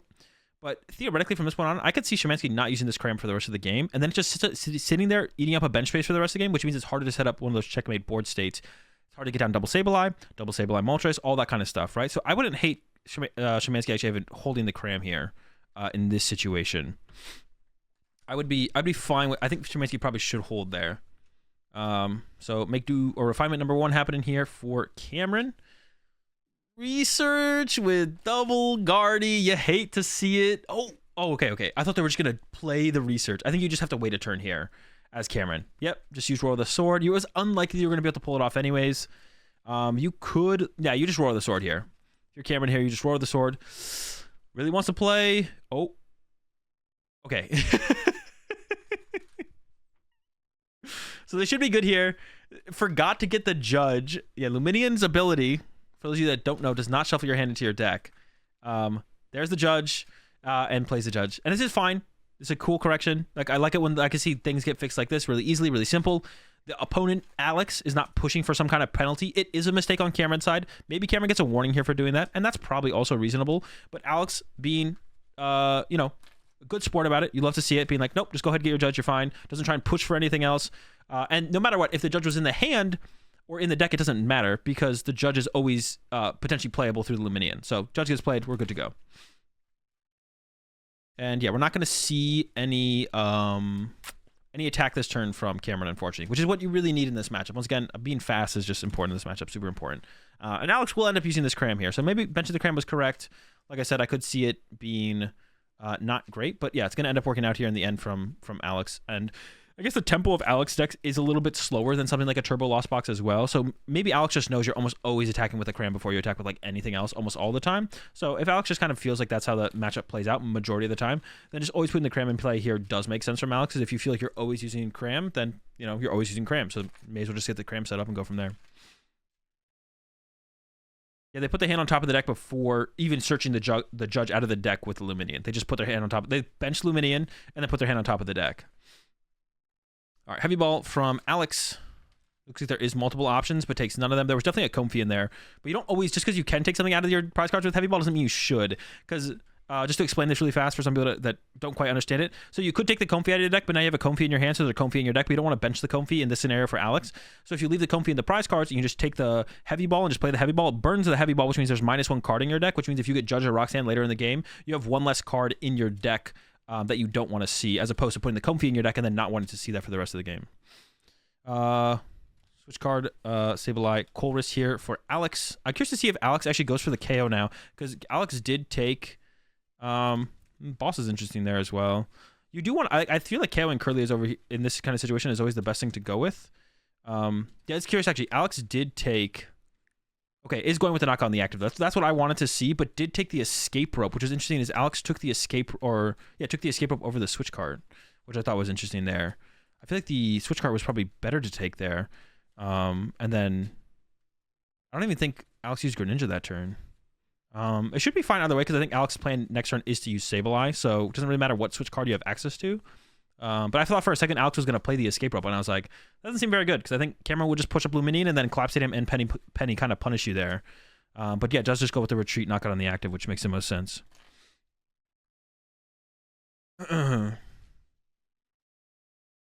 Probably not by NAIC newbie, but sometime in the future we're hoping to do it. All right, no Penny, no Collapse Stadium here. Ooh, that's actually an interesting choice there from Cameron. So had the Ralts, could have benched the Ralts and actually Collapse Stadium to avoid the Luminium, but chose to leave the Luminium in play. It is a higher HP Pokemon, but there are ways for Alex to kind of abuse Luminium being in play. Stuff like you could do some interesting plays from here, like Alex. You could put 7 on the Manaphy, 5 on the Luminion with Sableye. Then next turn, Sableye again, KO Luminion, and that's 2 attacks for 3 prize cards. You could still probably get there with Sableye's on like the Manaphy and the Ralt. It's still like a possibility. And then also like Boss or Kyogre can also take advantage of Luminium being in play. The Boss play would be pretty hard for Alex to kind of line up, especially if you can find your Roxanne in a decent amount of time. As Cameron, we do see Cameron is using the 4 Sealstone here. I'm curious as to see what Cameron gets. It seems like, yeah, Cameron actually looks like they're going to go for... He's thinking about going for the Cresselia play here to go pick off that Sableye, which actually, I do not hate that here from Cameron. I do not hate the Cresselia pick off here, but ends up going with an energy card, I believe. Has Cameron even used the refinements yet? I actually can't tell. I don't think so, right? Maybe? Yeah, ends up going with that energy card instead. It's interesting. Has level balls. It hasn't used any refinement yet, I don't think. Should play the level balls here as well. Maybe there's something to grab here. Maybe Cameron is finally playing a little bit more disciplined and holding on to stuff like the level balls, which you definitely should do here if there's no targets for him. If there is targets for him, you should play the level balls. I think it's very possible there's no targets here. Cameron playing a little bit more disciplined than they did. No, there was a target. There was a target. There was the Curlia. So definitely a mistake here from Cameron to not play that level ball first. Didn't get punished, though, because didn't draw into it.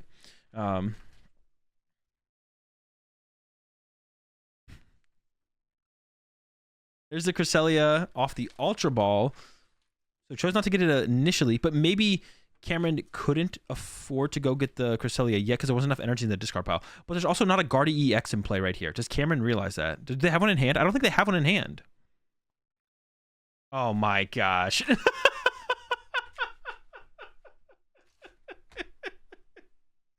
Dude, I was like, I feel like this is happening. I feel like this is happening here. Cameron doesn't have a Guardy EX here. And yep, no Guardy EX. And pass from Cameron. So Cram can't knock out Cresselia, which is kind of cool, but there's also a boss in hand here from Alex, and has this. Oh my gosh, that's right. You can kind of just play heavily for Sableye here and take the Clara. I like that. You can just go into Sableye here as Alex. One thing kind of cool that you can do here is kind of save your boss to combo with Cram to chase something eventually. So yeah, I would like to see if Alex can get to Sableye here. I'd like to see that. I think for sure. Here comes a Mirage Gate. Could go with a Snorlax knockout on the active, but yeah, I think chasing the Curlias before they evolve. I like chasing the Curlias before they evolve, to be honest. I would go chase a Curlia here as Alex. Like, you just give up your Sableye. That's, like, fine. Who really cares? I would like to see Sableye, KO Curlia, throw 4 on, I don't know, the Cresselia is probably fine. Then Cram can KO Cresselia next turn, even if it does the heal attack. Yeah, just go after the Curlias before they evolve. Usually feels best. Even if you give them the Sableye attack, it just doesn't really matter, I feel like, too much. So Sableye comes up, but I'm curious to see what Alex does. The Cresselia still seems like a reasonable target, but like I would rather remove that HP, the low HP Pokemon from play before they can evolve. Because like if there's double Guardy EX comes out, yeah, see, there we go. I love that. 4 and then yeah, or 8 and then 4 on the Cresselia, just like I was saying. Seems by far to be the best route to take here. Back over to Cameron, not in Roxanne range yet, so still not something that Alex really needs to worry about. But still but still not looking good no matter what. Yeah, that whiff on the not going for a prize, not getting a prize card last turn was pretty bad. Oh, that is all right. This one's basically over. That's a shiny Arcana Guardy. There's like no possibility for a win here from Cameron. Yeah, you're not attacking this turn again. This one is just over. Yeah, Cameron just loses. This one's over. You can chalk this one up. Can't attack this turn again, and locked themselves out of Guardy EX, which I think is also a mistake. I think Cameron had a Miriam in the hand. Probably should have just played Miriam and hoped to draw into the Guardy EX there, to be honest. Yeah, probably should have just played the Miriam and drawn to the Guardy EX for sure. There's a Greninja in the hand as well, but you have to leave a bench space open for the Ralts. Grabs Mew there, which I don't really like. I would have maybe even just grabbed 2 Ralts. Because basically the way Alex is going to play this from here on out is just trap. Like, this doesn't even work, because what Alex is going to do for the rest of the game is trap your lone Ralts over and over and over again. So Cameron's going to go bench Ralts with the goal of Candy Guardy next turn. And then Alex is going to go, cool, Sableye KO your Ralts. And then Cameron's going to go, okay, bench Ralts. And then with the hope of Candy KO or Candy, no, just bench the Zacian. All right, there's no win condition here. There's no win condition here. There's no win condition here. So now Alex can just go like Snorlax Punch Zacian. And that's like super good because next turn you KO the Zacian and there's no energy in play for Cameron. Alex could also go 12 with Sableye on the active and then KO it next turn with Cram. Or not even 12. You could do 11. Save a damage counter somewhere. So yeah, this one is far gone. Alex is actually going to go, ooh, I like this one though. Boss on the other Zacian. This is cool. Trap that in the active. Goes with the KO. I almost like chasing. I like keeping Cameron board locked there. This is kind of nitpicky, but I mean the game's basically over. But I like KO. I like keeping Cameron board locked here and just put the damage on the Zacian. Doesn't really matter. This Zacian's not moving this turn. I guess it could. It's pretty unlikely. Shouldn't matter. Like Penny, there could be a Penny play happening here. Yeah, there's no energy in the deck either, so Shiny Arcane I can't even save Cameron here. Because there's 4 energy prized, so there's not many energy to work with. So that means there's, I don't know how many Cameron plays, but there's at least 4 in the discard pile, probably 4 prize, 3 in play. Yeah, there's no energy left here for Cameron. Palpad after Shiny Arcana. Hate to see it. There's the Penny grab, though. Penny, so probably going to go Penny Judge, but probably should have used that before using the Shiny Arcana. So that way you had a chance of hitting the Penny and actually swinging this turn. Because you could have actually hit Penny, pick up... This is the play that could have happened, actually. Hit Penny, pick up Zacian, bench double Ralts. Next turn, Candy, Guardy, Roxanne. So that's what we could have seen Cameron play here. And Cameron gets the ability to play for that play here because Shamansky opened up the bench here for Cameron. Not happening, though, because didn't Palpad first... But that actually wasn't out for Cameron there. That Alex kind of gave Cameron. It wasn't likely to change the outcome of that game, but it was possible, I guess. But yeah. So yeah, definitely could have been, I think it definitely could have been a little bit cleaner there from Alex. And then, yeah, definitely, obviously some missteps there on Cameron's side. All right, so we got another Ursh intel here on Castin's side versus Benjamin with the Palkia Ice Rider. I know there's some people sometimes in the chat who are big fans of Palkia Ice Rider. Palkia Ice Rider, B-Barrel. Squad. Yeah, squad up against Rapid Squad versus Water Squad, I guess. We'll see. And Castin is going first, but I feel like it's a pretty big deal. I feel like on Benjamin's side, you're trying to be like being aggressive on Benjamin's side is pretty important to like start getting early prize knockouts and stuff like that. So yeah, you get to evolve your Pokemon here as Castin more aggressively to kind of play around them getting like bopped early on. I think we're just gonna see Castin pass here. So it doesn't get a whole ton set up, but if they know the matchup, they know they're not under any threat. Now whether or not they know the matchup, they're probably gonna get a little bit of an idea here that it is a Palkia deck when they see the Empoleon though. So they should know they're not under too much threat. Usually when people open a Drapion, there's a possibility for a bigger threat because yeah, if you open Drapion, then it could be the Lost Zone deck. Lost Zone deck. What am I trying to say? Turbo Schmucks. Palkia Battle VIP Pass, gonna get a B-Barrel, and then probably get an Ice Rider here. Now, Ice Rider can't one-hit KO. None of Castin's Pokemon can get one-hit KO'd. But Castin also can't one-hit KO Benjamin's Pokemon. But Castin also Benjamin opened Drapion and had to put Luminine in play with both pretty low HP Pokemon, and Castin has like the most powerful attacker between both of the players in Urshifu. So like the G-Max Rapidflow is like putting on the most potential pressure out of either deck.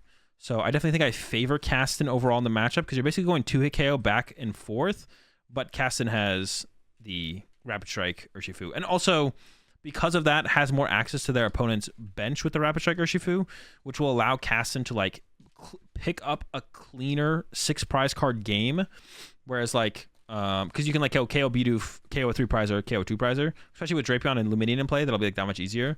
So on Castin's side, you can try and KO 1 Ice Rider, 1 Luminine, 1 B-Barrel or something. And with Urshifu, you have like a ton of access to your opponent's bench to be able to like cleanly pick up that those 6 prize cards without having to like overextend and like take extra attacks, put extra damage in play. Like you're pretty clean. Ultra Ball grab there is interesting from Castin though. So played Irida, got Octillery, and then also grabbed an Ultra Ball. Which is, I'm curious as to what the heck they're grabbing here with this. Okay, so they get an Urshifu V. They could have just, that's interesting though, because they could have gotten Nest Ball, and we see they do play Nest Ball, but chose to get an Ultra Ball and discard the 2 cards from the hand. That's interesting. Maybe they feel like those cards aren't very useful right now or anymore, and they're okay, comfortable with removing them from play. It is curious, though. All right. Has the Rapid Strike energy, so can do 140 to the active. I'm not going to be able to get too much else done here. Has the Force Seal Stone as well. Decides not to attach the Force Seal Stone. That's like reasonable, I guess. We do see the Vacuum top deck from Benjamin.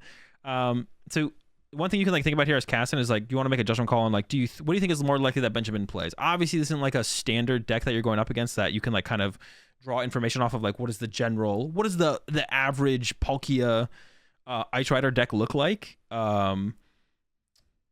Are they thinning for a potential Karina next turn? That could be it, Horsey. That could be it. They could be thinning for a potential Karina. I think that's fair.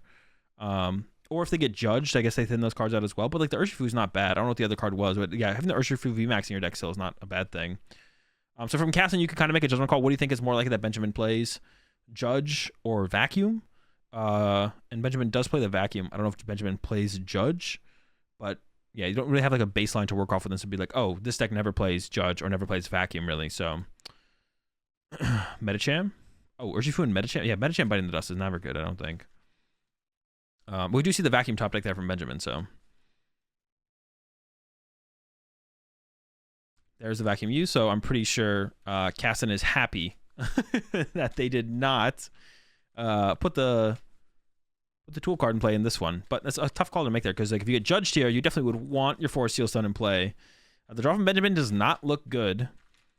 Energy Search, Energy in hand. Was also not able to set up the Greninja very aggressively, which is like a big part of not just draw power in Palkia decks, but also getting energy into the discard pile. This deck has to be the worse than Lost Tina. Greninja is not only a big part of like having the potential to do snipe damage, but also getting your energy in the discard pile is like a huge deal. We see Benjamin attached to the Palkia. I actually wonder if Benjamin should even set up Ice Rider in this matchup. It goes with the attach active. I do kind of like this, so that way you can just like retreat next turn and then use Palkia's V-Star. I actually kind of like that here from Benjamin, because otherwise you could get stuck for another turn if like Castin decides to just not attack for the turn, which could happen. So I don't hate that attachment on the active. It seems like it would be pretty unreasonable for Benjamin to not attack, or Castin to not attack on the next turn. But Castin did just attach to the bench. I think it is possible here. Research, energy retrieval goes to the discard pile. Was it Metacham? It was Metacham. I don't know if I like the Metacham discard there. Metacham seems pretty good, just like a good card in general. But I don't think you'd want to bench it. If you're going to research, you don't want to bench it. But you could have waited to see how the turn played out. Because if Benjamin did judge you next turn and you took a Nest Ball and didn't Ultra Ball it away, then it's back in your deck and you couldn't use it on a future turn, possibly. I'm sure Castin probably plays the Clara. Almost everyone plays the Clara in this deck, but yeah. Why didn't he attack with the Drapion? Oh my gosh, I didn't even realize that. Yeah, I mean, I didn't realize that Benjamin could attack. I'm not going to lie. I didn't realize Benjamin could attack. Yeah, definitely should have attacked here. Yeah, that's big. That's 160 damage. 160? 190 damage missed. Yeah, I think Benjamin should have definitely attacked. I missed that as well. Dude, I would never think about it up against other strikes. I only think about it up against Fusion Strike. But Rapid Strike, Single Strike, like who thinks of Drapion attacking against those things? Yeah, that's a free 190 right there. That's not good. That's a lot of missed damage. Definitely a mistake there from Benjamin. Definitely. And it's weird. I wonder what so Castin decides. Ooh, okay. I like this. Like leaving the damage in play here, I think from Castin is really good. Wait, can Castin get this escape rope? Yeah, if Castin can get this escape rope, I really like the escape rope use here. Leave the damage in play on the Drapion. Don't like you know, try and get as much value out of your Drapion, out of your damage on board as possible. Because just hitting the active again here with the Ursh or with the Inteleon just kind of is overkill. So I definitely don't like that. Yeah, this escape rope's clean. Escape rope's clean. I love it.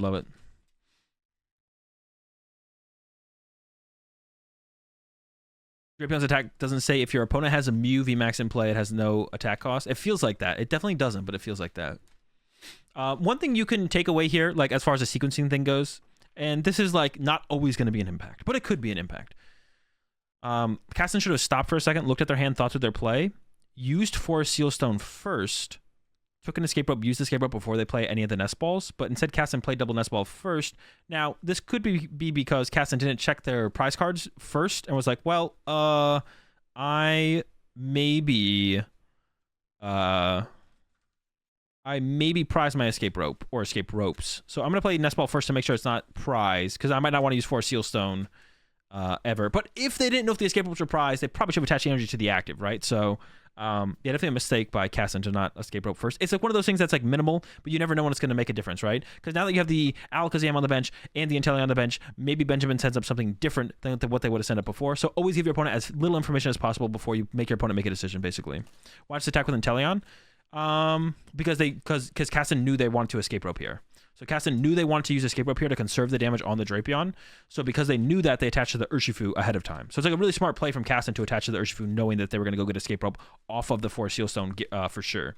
So it's just Castin thinking ahead here. All right, so we got a lot of damage in play here for Castin to work with. Didn't move any damage off the Drapion, which is curious, because we could have seen Castin move 2 off the Drapion over to the Luminion, and then next turn do that again, and then G-Max Rapid Flow, punch the Palkia and KO the Drapion, or hit the Luminion, and just have a bunch of damage between these 3 2-prizers, and then clean it up from there with like Inteleon or something.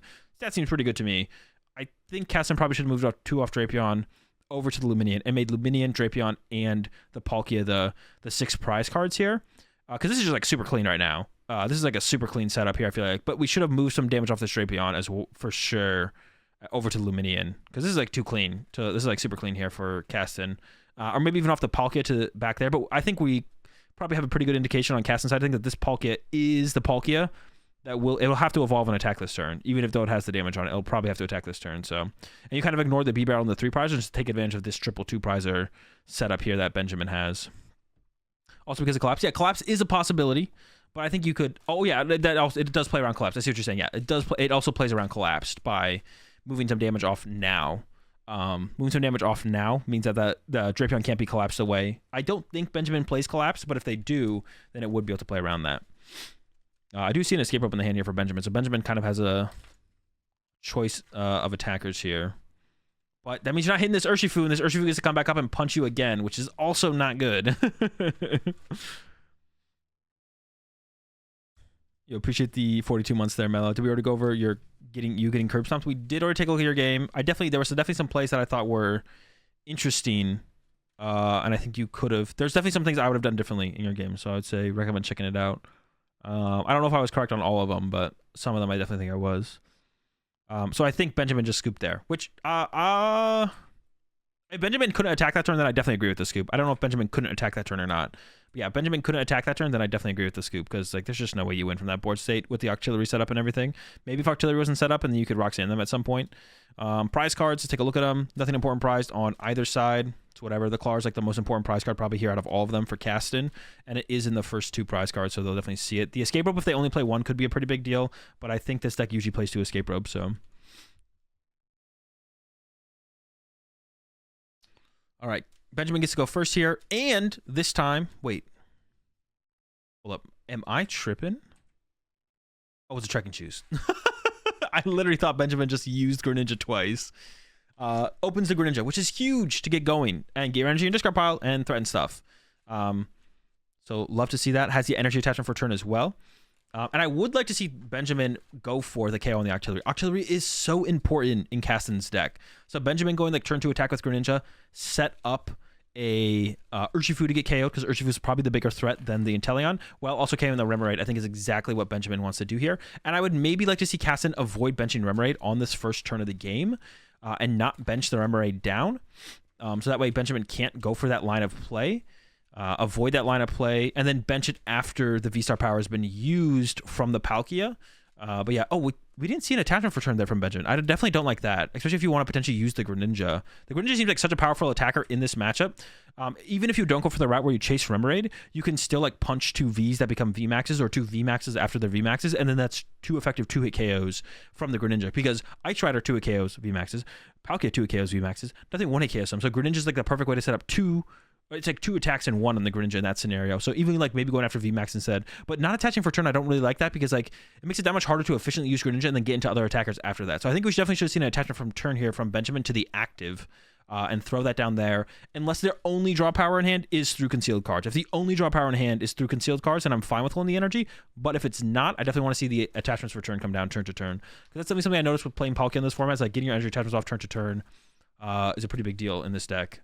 Because you can't always rely on Melanie being there. So being able to Melanie as little as possible, or setting yourselves up to potentially Melanie as little as possible, is a pretty big deal, I feel like. All right, Castin with the nest ball here. Like I said, I don't like Remoraid getting grabbed early, so I like to see some Inteleons get grabbed up. You could also, theoretically, as Castin here, try and avoid benching too many Pokemon, so that way the Palkia can't get the KO here. Goes for the Remoraid. I don't love it. Bench Alakazam. All right, Palkia is going to be able to potentially want to KO something here, I think, for sure. But I don't know if there's really a big, like, I don't really think Castin really had a choice here. You can't give up your Alakazam. You could have nest balled for an Inteleon instead of a Remoraid, though. And I think I like that better, like I said. I don't know if I like putting Remoraid in play. It's just such a perfect target for Benjamin. Like, it's just a perfect, like, I think that's like what you want to go after as Benjamin. You want to look for a 2-prize KO. You want to go like Greninja, KO Remoraid, set up what everything's going to become a VMAX, KO a 2-prize or KO VMAX. Keeping them locked out of Artillery is just so good. Castin thinking about attaching the energy, but I think you'd rather get a Rapid Strike energy and then attack with Urshifu's first attack and switch it to the bench. Really good draw there from Castin. Can use the VIP pass and fill up the bench, and I think we are going to see that from Castin here. I don't think you really have a choice here. I think that's what you're going to go with. And you're probably just going for Inteleons, like double Inteleon V, bench Inteleon V, and then hit and run to Inteleon V, I think, is going to be the play here from Castin. We'll see. That does mean you're just getting bopped by a Palkia V next turn, as long as Benjamin has some form of Pokemon to bench. So it shouldn't be too hard for Benjamin to get, like, the bop back. You could, like, go, like, one less Pokemon here as Castin. So currently, what was Palkia's currently hitting for 200 damage? So if you get one Pokemon, as long as Benjamin can fill their bench, then you get KO'd. I think you just play as if Benjamin could fill their bench and, like, fill up your bench completely. Because you can go Inteleon like this, and then bench another Inteleon, and then hit and run here.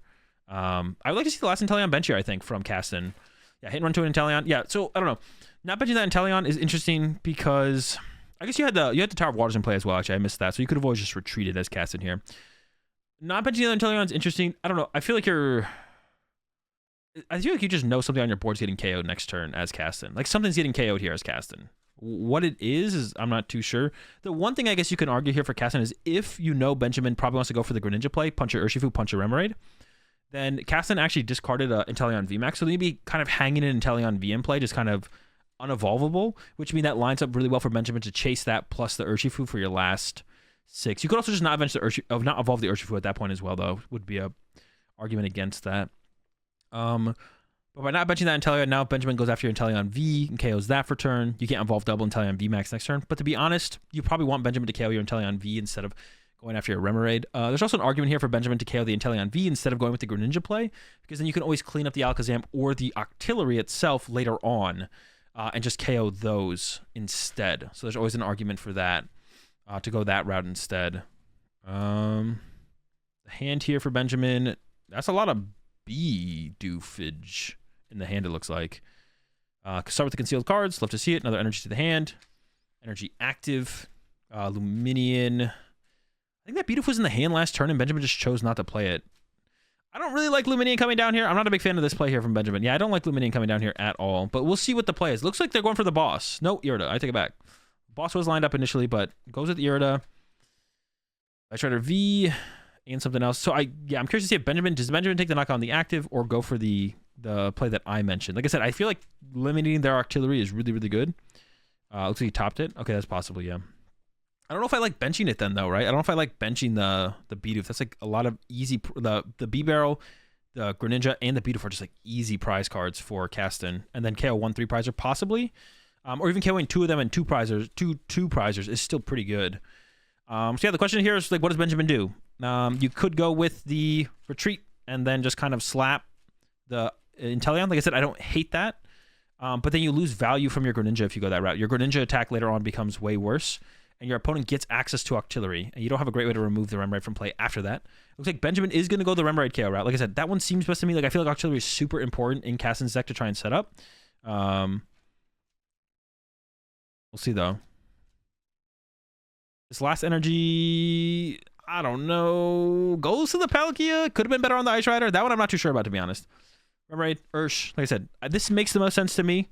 I could see just going after the Inteleon knockout being a little bit better here. Just be a little bit more aggressive. You could go, like, knock out Inteleon. And theoretically, you could still go Greninja, set up a couple VMAXs. Look for a 2... Then, yeah, that's your 2-prize knockout. Next turn is Benjamin. You look for the... you set up a couple VMAXs. After they become VMAXs, so they're guaranteed VMAXs. Then you go Greninja, hit a couple VMAXs. But I guess this turn you have to use your V-Star power. And then you, like, Gust KO the Alakazam or the Octillery at some other point later on. All right, over to Castin again. What do you attack with here? Probably an Inteleon VMAX. I think evolving Urshifu is just incorrect at this point. You could still attack with Urshifu though. You could retreat to the Urshifu V and attack with it as a V. Don't make it a VMAX to try and play around the possibility of Benjamin KOing your Urshifu. Or you could just keep it as a V right now on the bench and then maybe make it a VMAX to use Gmax Rapid Flow at some point later in the game. I think they're discussing how many energy Benjamin got off of the Palkia. And then Benjamin got 3 plus attached for turn, I believe.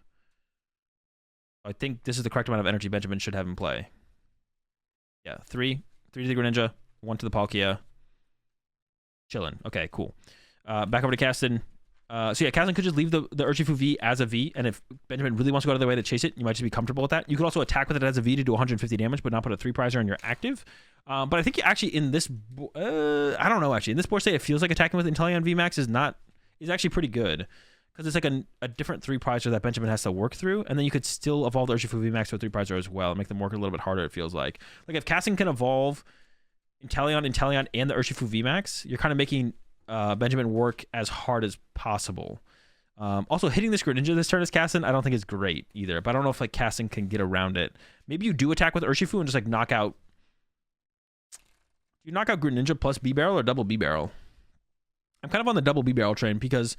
The cost of using Greninja each turn is a little bit higher. Oh, you can't knock out the Bidoof, actually. I take it back. Bidoof, it's got that ability. So you can't knock out the Bidoof. You could go knock out Greninja, knock out B-Barrel, though. And you'd reduce the Pokemon in play on the bench of Benjamin by 2, which means... Or the Pokemon in play from Benjamin by 2, which means Benjamin might not be able to get the return KO on the Urshifu.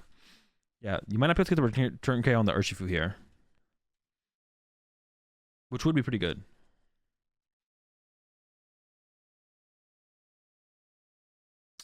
Alakazam goes down, moves some off the Greninja. So yeah, it looks like the Greninja is going down here. And I assume the B-Barrel is going down alongside it. But I'd be curious to see if Castin has a different plan and puts like, goes knock out Greninja. But like I said, like I feel like B-Barrel's better to KO than Greninja here. So I would, if you're picking between B-Barrel and Greninja, I would definitely knock out the B-Barrel. Because the Greninja's cost of having to have the energy to draw the cards is like a pretty big deal, especially because it could lead to like whiffing energy attachments for turn or something. So I want to see Castin go...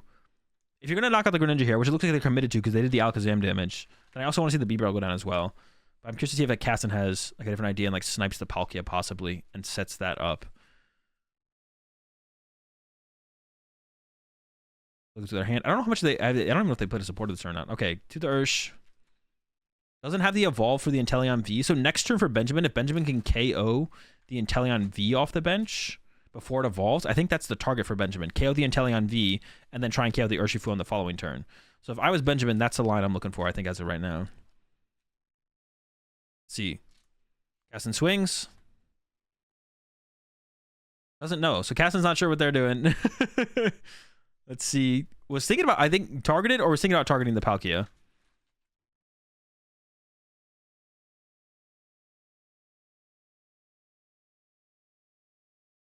Luminian Palkia. Okay. So it doesn't remove any Pokemon from play. Interesting. Okay, so it removes no draw support from play from Benjamin. Removes no... He's trying to be like damage efficient, it feels like 120 on Luminians, that's good. 120 on the Palkia, that's good.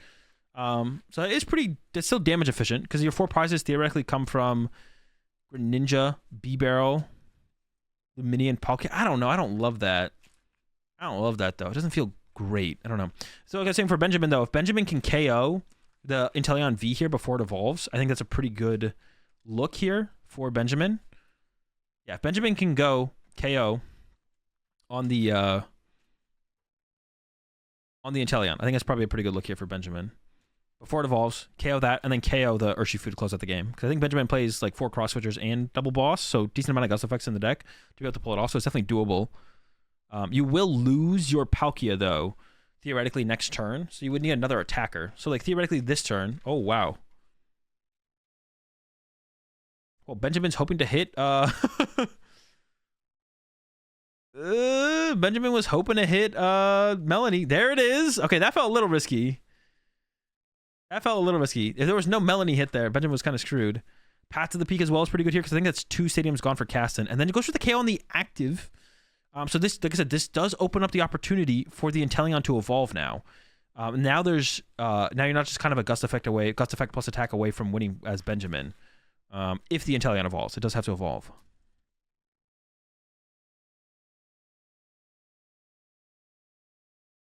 Yeah, I would have liked to have seen. I still on Castin's side, removing both draw support Pokemon there felt really good, to be honest. I don't know about that from Castin not going after the draw support Pokemon, because it is still really damage efficient, right? You're drawing 2 prize cards. Yeah, it's still pretty damage efficient there. So we'll see if the Inteleon evolves this turn. That's definitely going to be a big deal. Has a Nest Ball in hand, but you wouldn't really want to grab anything off this Nest Ball as Castin. You could grab a Remoraid if there was a Remoraid in there, but I don't think there is. Just goes with the Melanie to the active for 3. Has Stadium, has the VMAX now. And this is what I was talking about. You don't have the option now to KO the V anymore for 2. Because I know Benjamin does not play Echoing Horn. So can't do that play anymore. The rest of the hand for Castin, though, doesn't really have a whole ton going on. There's not a whole ton going on here for Castin. Does throw out the Tower of Water, so now can use the Alakazam to start to move some damage around, which you probably want to move damage from... I'm not going to overly think about it. Oh, also gets to do some damage as well with the Inteleon. That's probably a pretty big deal as well. But you do get to... Oh, goes after the Doofer. That's interesting. Goes after Bidoof there. So what's the lineup here? I guess B-Barrel, Ice Rider, and Luminion could be the prize cards Castin is looking for. You know Benjamin does need... Maybe he knows Medicham is only out to win. Yeah, that could be it at this point. Medicham could be the out to win here.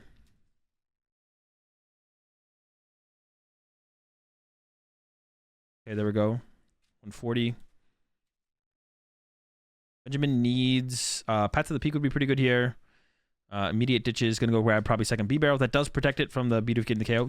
Did Castin not move any damage around with the Alakazam? I feel like Castin didn't use Alakazam there, unless I'm trolling. 140.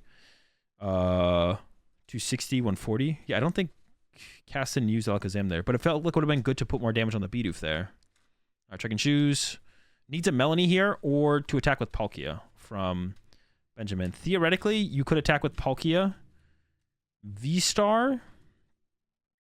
Yeah, theoretically, you could attack with Palkia V-Star this turn as Benjamin. Yeah, was it correct to not Alakazam on that last turn? I don't think so. Actually, the way the prize cards are lining up here for Castin is Castin could chase down...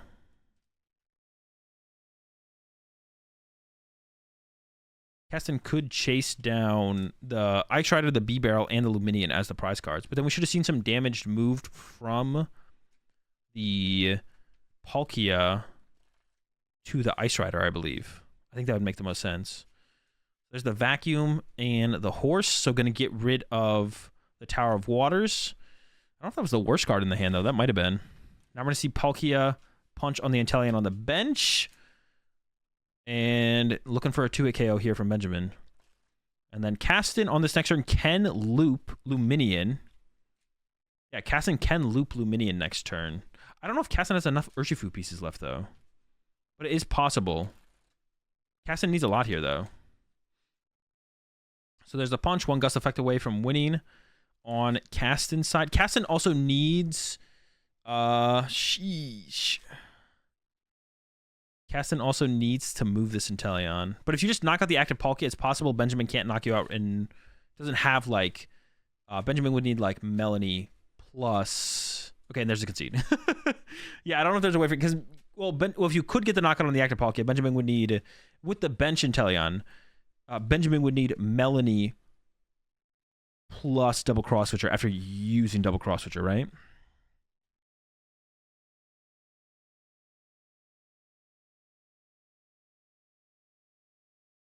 All right, prize cards. Double Rapid Strike Energy prized for Castin. Also the Medicham. The Medicham is probably the more important card to potentially have access to, but it is in the bottom 2. And then 1 Ice Rider VMAX prize on Benjamin's side, which isn't as long as you can get to access to the other one. Like by the time Castin gets through 1 Ice Rider, the game's probably over. And we do have Castin going first in this one. Double Inteleon. No Ursh down off the rip though. Here comes the Irida though. And Battle VIP Pass plus a water Pokemon. Go for the Doofer. Oh, goes for Nest Ball, actually. Oh, I think they only play 1 Battle VIP Pass. That makes sense. And it's prized. That's kind of unfortunate for Benjamin. Gets Greninja, though, and a Nest Ball. Does go with the nest ball immediately. Could have waited on the nest ball, so that way they could have Greninja'd first. Depends how much they value the Bidoof and the Ice Rider. I think they should have waited here. I think it's actually a mistake here from Benjamin. So plays the nest ball immediately, but also wants to get Ice Rider V down. So I think it's a mistake here from Benjamin. Should have like held the nest ball and then actually tried to get both basic Pokemon. There's the Ice Rider V Max. Here comes the Greninja.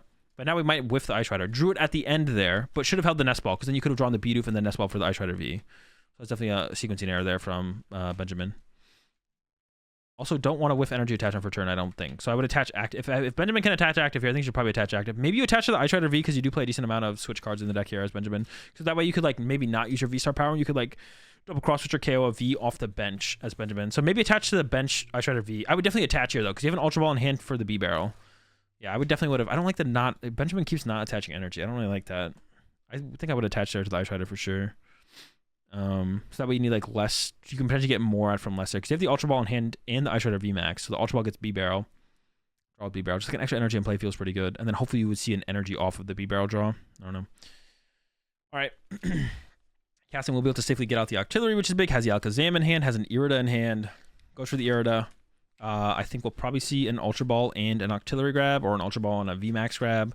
But I'm sure those are the two Pokemon that are going to come between the Ultra Ball and the grab. And there it is.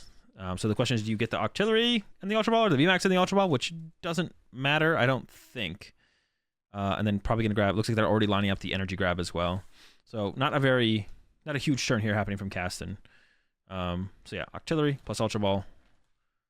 Then Ultra Ball, grab the Inteleon V Max, and then Octillery to grab the energy, and then you're attacking for turn. You don't bench an Urshifu this turn, which I'm sure you would like to bench an Urshifu this turn as Castin. So that's not great. It also looked like initially was thinking about discarding the Alakazam, but no, it's going to be... Is there two research? No, it's an energy retrieval. Do you ever... At this point, I think Castin can probably pretty safely assume that Benjamin does not play any hand disruption. Or at least judges. I would say you could maybe pretty safely assume there's no judge in Benjamin's deck. Maybe there's a Roxanne. Maybe there's like... You could maybe still guess that there's maybe a judge, to be honest. So that's what you'd want to play around a little bit around your discards. You'd be like, okay, if they do play a judge next turn, what would I rather have in my deck? What am I okay? Would I rather have in the discard pile? And chooses the retrieval over the Urshifu in that scenario. So yeah, you should still probably play as if there's a judge there. All right, so I don't know here. Hitting the active is just really bad for Benjamin. This is why, this is also why getting energy down on the last turn is so good. It's because you don't have to use Palkia to play the game potentially this turn. But now you maybe have to use Palkia to play the game, which is like, why not? Well, if you can save Palkia, that's better. So this turn from Benjamin, I'm sure you would love to just go attach twice to Ice Rider, turn 1, turn 2, double cross or KO the Inteleon view off the bench. That seems like the best play to hear from me. KO the Inteleon, all right, we're chilling. Hitting their active Inteleon, it's okay as well, I guess. You could also Greninja, punch the Inteleon, punch the other Inteleon. Double Gus KO the Octillery is... I don't know. KO and Octillery is just really good in this matchup, so I don't hate that. But before this Inteleon evolves, you kind of want to take it out. But knowing your opponent probably has to bench an Urshifu to win the game, maybe you just focus that down as your 2-prize Pokemon. I don't know. Goes with the Greninja first. I don't hate that, especially if you want Ultra Ball for multiple things. But gets the Palkia, so now the Ultra Ball is freed up to just go get the B Barrel for sure. Has a vacuum in hand as well. Nothing to really vacuum. I think only drawing 2 cards as well off of this B Barrel potentially, which is not great. Because yeah, there's no vacuum target. Maybe should have kept the other Ultra Ball. What is left in the hand there? Maybe should have Ultra Ball away Penguin vacuum and then Ultra Ball away the other 2 cards with the other Ultra Ball and grab something else. That could have been the play actually. I'd have to see the rest of the hand here from Benjamin. Is thinking about actually going with the Luminion. Once again, I feel like, yeah, maybe I think the second Ultra Ball should have been kept here from Benjamin. I think that was a mistake. And even if you grab B Barrel initially, then you could use the second Ultra Ball to grab Luminion after you draw 3 cards. Draw 3 cards, take a look at them, and then go again from there. But it depends what the rest of the hand here is for Benjamin. Let's see. Vacuum, Path. What is the last card? I can't tell. I really want to know what that card is, bro. Let me look. Let me look. All right, Escape Rope's happening here. I'm curious to see what Castin sends up here. It seems like you'd want to send up the Octillery here from Castin, but I don't know if you really want to give them giving this. Sometimes it feels like the way prize cards trade out, it's giving them the 2 prizes now is fine. It's how much you value the Octillery, and it looks like Castin heavily values the Octillery. But usually just giving your opponent less prize cards is it kind of, if you're one of these situations where you're not sure what to send up, usually giving your opponent less prize cards is always correct, because even though it seems like the way prizes trade out, it might not matter if they get 2 prize cards or 1 cards in this scenario. Usually giving them less prize cards will always lead to you having more options later on. In this scenario, though, I think it's fine for Castin to value the artillery very highly. I don't think it's like a bad thing, but that's definitely something to keep in mind. It's like the go-to should always be should almost always be give your opponent less prize cards. The go-to should almost always be that. Ice Rider up. This is looking pretty good for Castin though, because these are the 6 prize cards for Castin. The Ice Rider, a B Barrel, and the Palkia. And I think this is what I was talking about with Benjamin not attaching the energy for turn.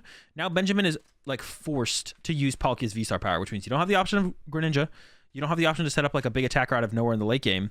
And you just don't get to save the ability for later. I think Benjamin has to use the V-Star power here, which isn't great because then you just don't have it for later. I think Benjamin has to use the V-Star power here to get this KO. So it would have been nice, like I said, to see Benjamin, instead of like holding onto that energy to use with Greninja, because you still had the Ultra Ball that you could use to find something else. Would have been nice to see Benjamin. Yeah, there it is. Does not feel good. Would have been nice to see Benjamin just attach for turn. And I think that could have led to a play this turn where it leads to Benjamin not having to use the V-Star power yet. And that's so much power for later in the game to have access to the V-Star power still. All right, over to Castin. Still has the Artillery. Going to be attacking with the Inteleon. Has that Urshifu VMAX in the hand. We see the Alakazam coming down here for sure. That's cool. Energy of the active. Does have to lose an Urshifu VMAX here off the research. I don't see Castin ever not playing the research. Oh, it's an Urshifu V in the hand now as well. I guess you could not play the research to conserve the VMAX, but I'm pretty sure the second one's in the deck. I don't think I got prized. I'm not sure though. Has a heavy ball, so Castin will know for sure here in a second. And does probably play the Claros. Like I said, could recover it potentially. Man, these full art, like it's so hard to tell what's in the hand sometimes with these full art and gold stuff. Like I have to stare at that hand for a little while from Castin to figure out what the heck is in the hand. That was hard. Castin plays Cheryl? I believe no. Yeah, I don't know if they did get something off the prize cards there. I'm not sure what it was though. Oh, it was the Metacham. Yeah, it was the Metacham. Peep the discard pile. Ooh, Empoleon. And there is an Echoing Horn there for Castin. I like to see that. Now there's no option of potentially a Luminion or something on Benjamin's side.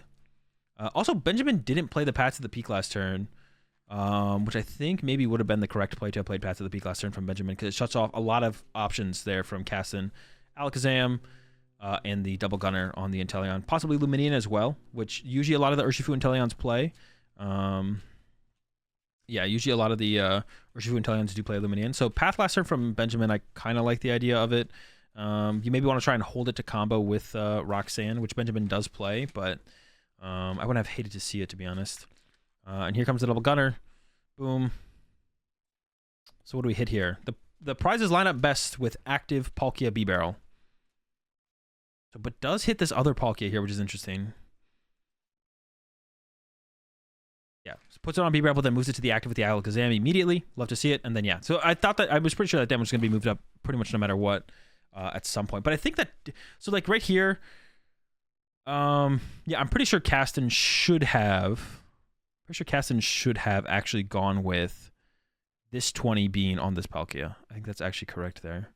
Because then from there, if Castin can attack, hit the active, it shouldn't matter. Castin can probably correct it on the next turn, but Path of the Peak theoretically could lock Castin out of that play.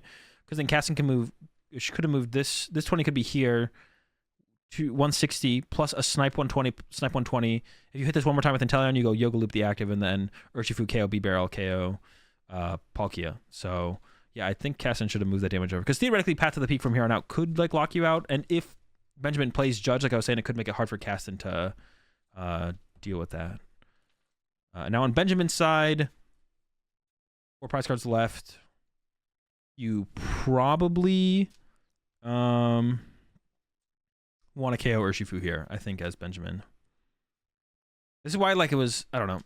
Once again, like, I don't know. Technically, Greninja here is like, well, technically, Greninja here is actually not that good. But having access to the V-Star power is still pretty good. But yeah, I think Ice Rider going KO.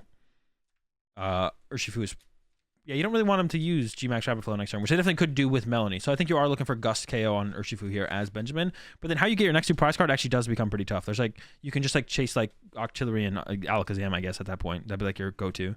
Melanie to the bench, into Double Cross Switcher, into Track and Choose. Melanie to the bench doesn't make a ton of sense to me, though. Oh, I guess it can go with the Palkia KO, and then you don't lose your energy. You can go Palkia KO, Urshifu off the bench, Which I guess that is reasonable to do, actually, to be honest.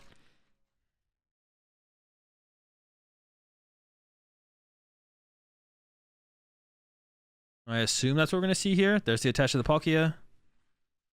Double cross switcher. So maybe this will line up better for Castin, that play didn't happen where Castin actually put the damage on the bench Palkia. Because now you can move... Well, I guess maybe you could move the damage off the Palkia now and then not one-hit KO it, instead try and trap it. Yeah, instead you can try and trap the Palkia for a turn. Like, leave Benjamin board locked so they can't, like, use the minion for something. Yeah, there's the bring up on the Urshifu, go down to 2 prize cards. And then from here, it gets hard for Benjamin, though. Like, if another 2 prize cards bench from Castin, then you can chase that. But there's no reason for Castin to bench another 2 prize Pokemon without looping. So you potentially could also go Gust KO Alakazam, but Gust KO Octillery to potentially stop the potential of the loop from Castin.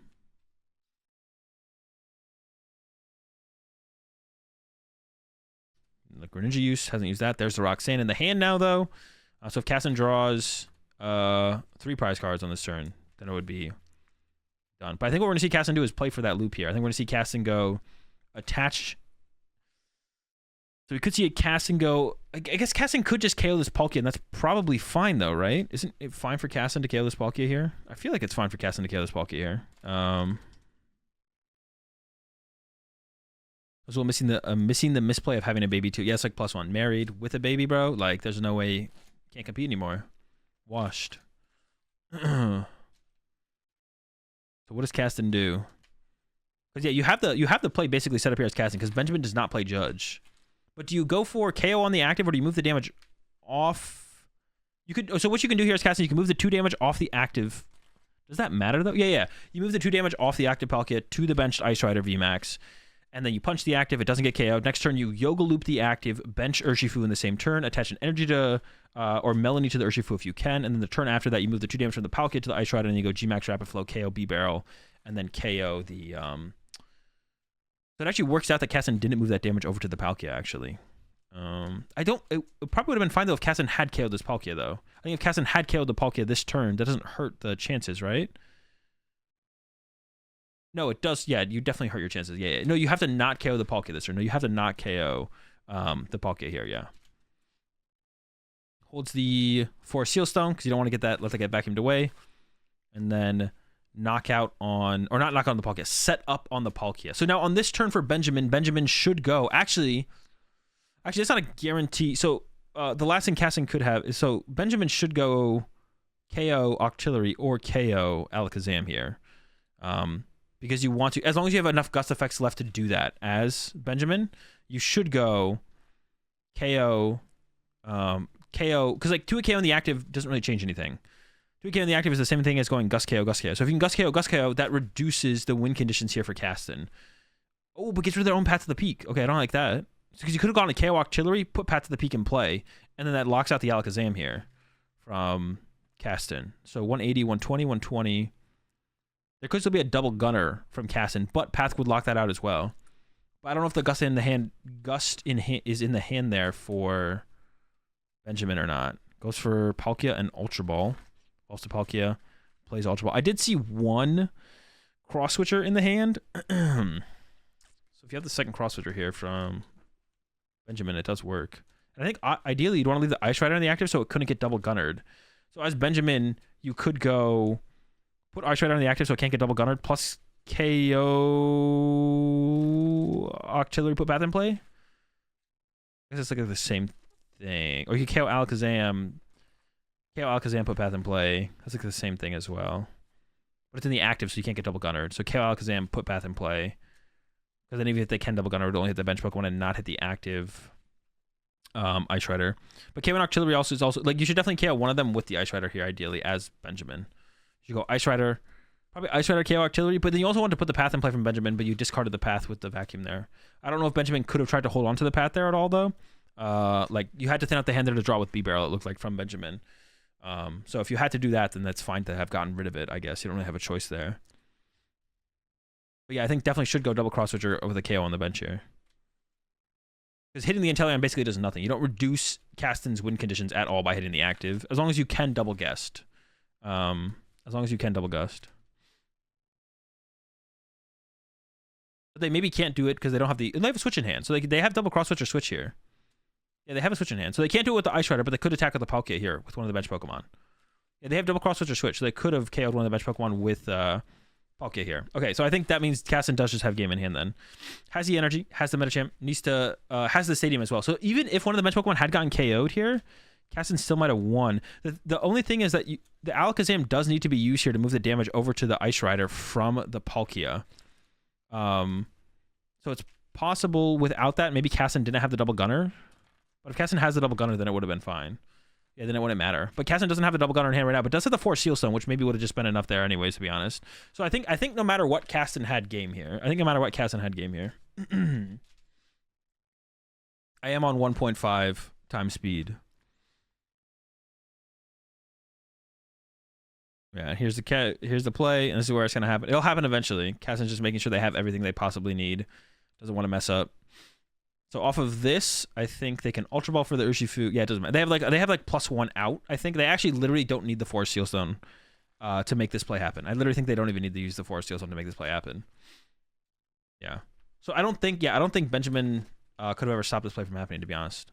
Like, even if you chase the Alakazam. No. It would be if you chase the Alakazam and you were able to do it with the Ice Rider. You couldn't do it with the Ice Rider, so it's just chase. Benjamin needed to go chase Alakazam and then hope that Castin can't get the 2 damage on the Ice Rider anymore after that. I think that would have worked.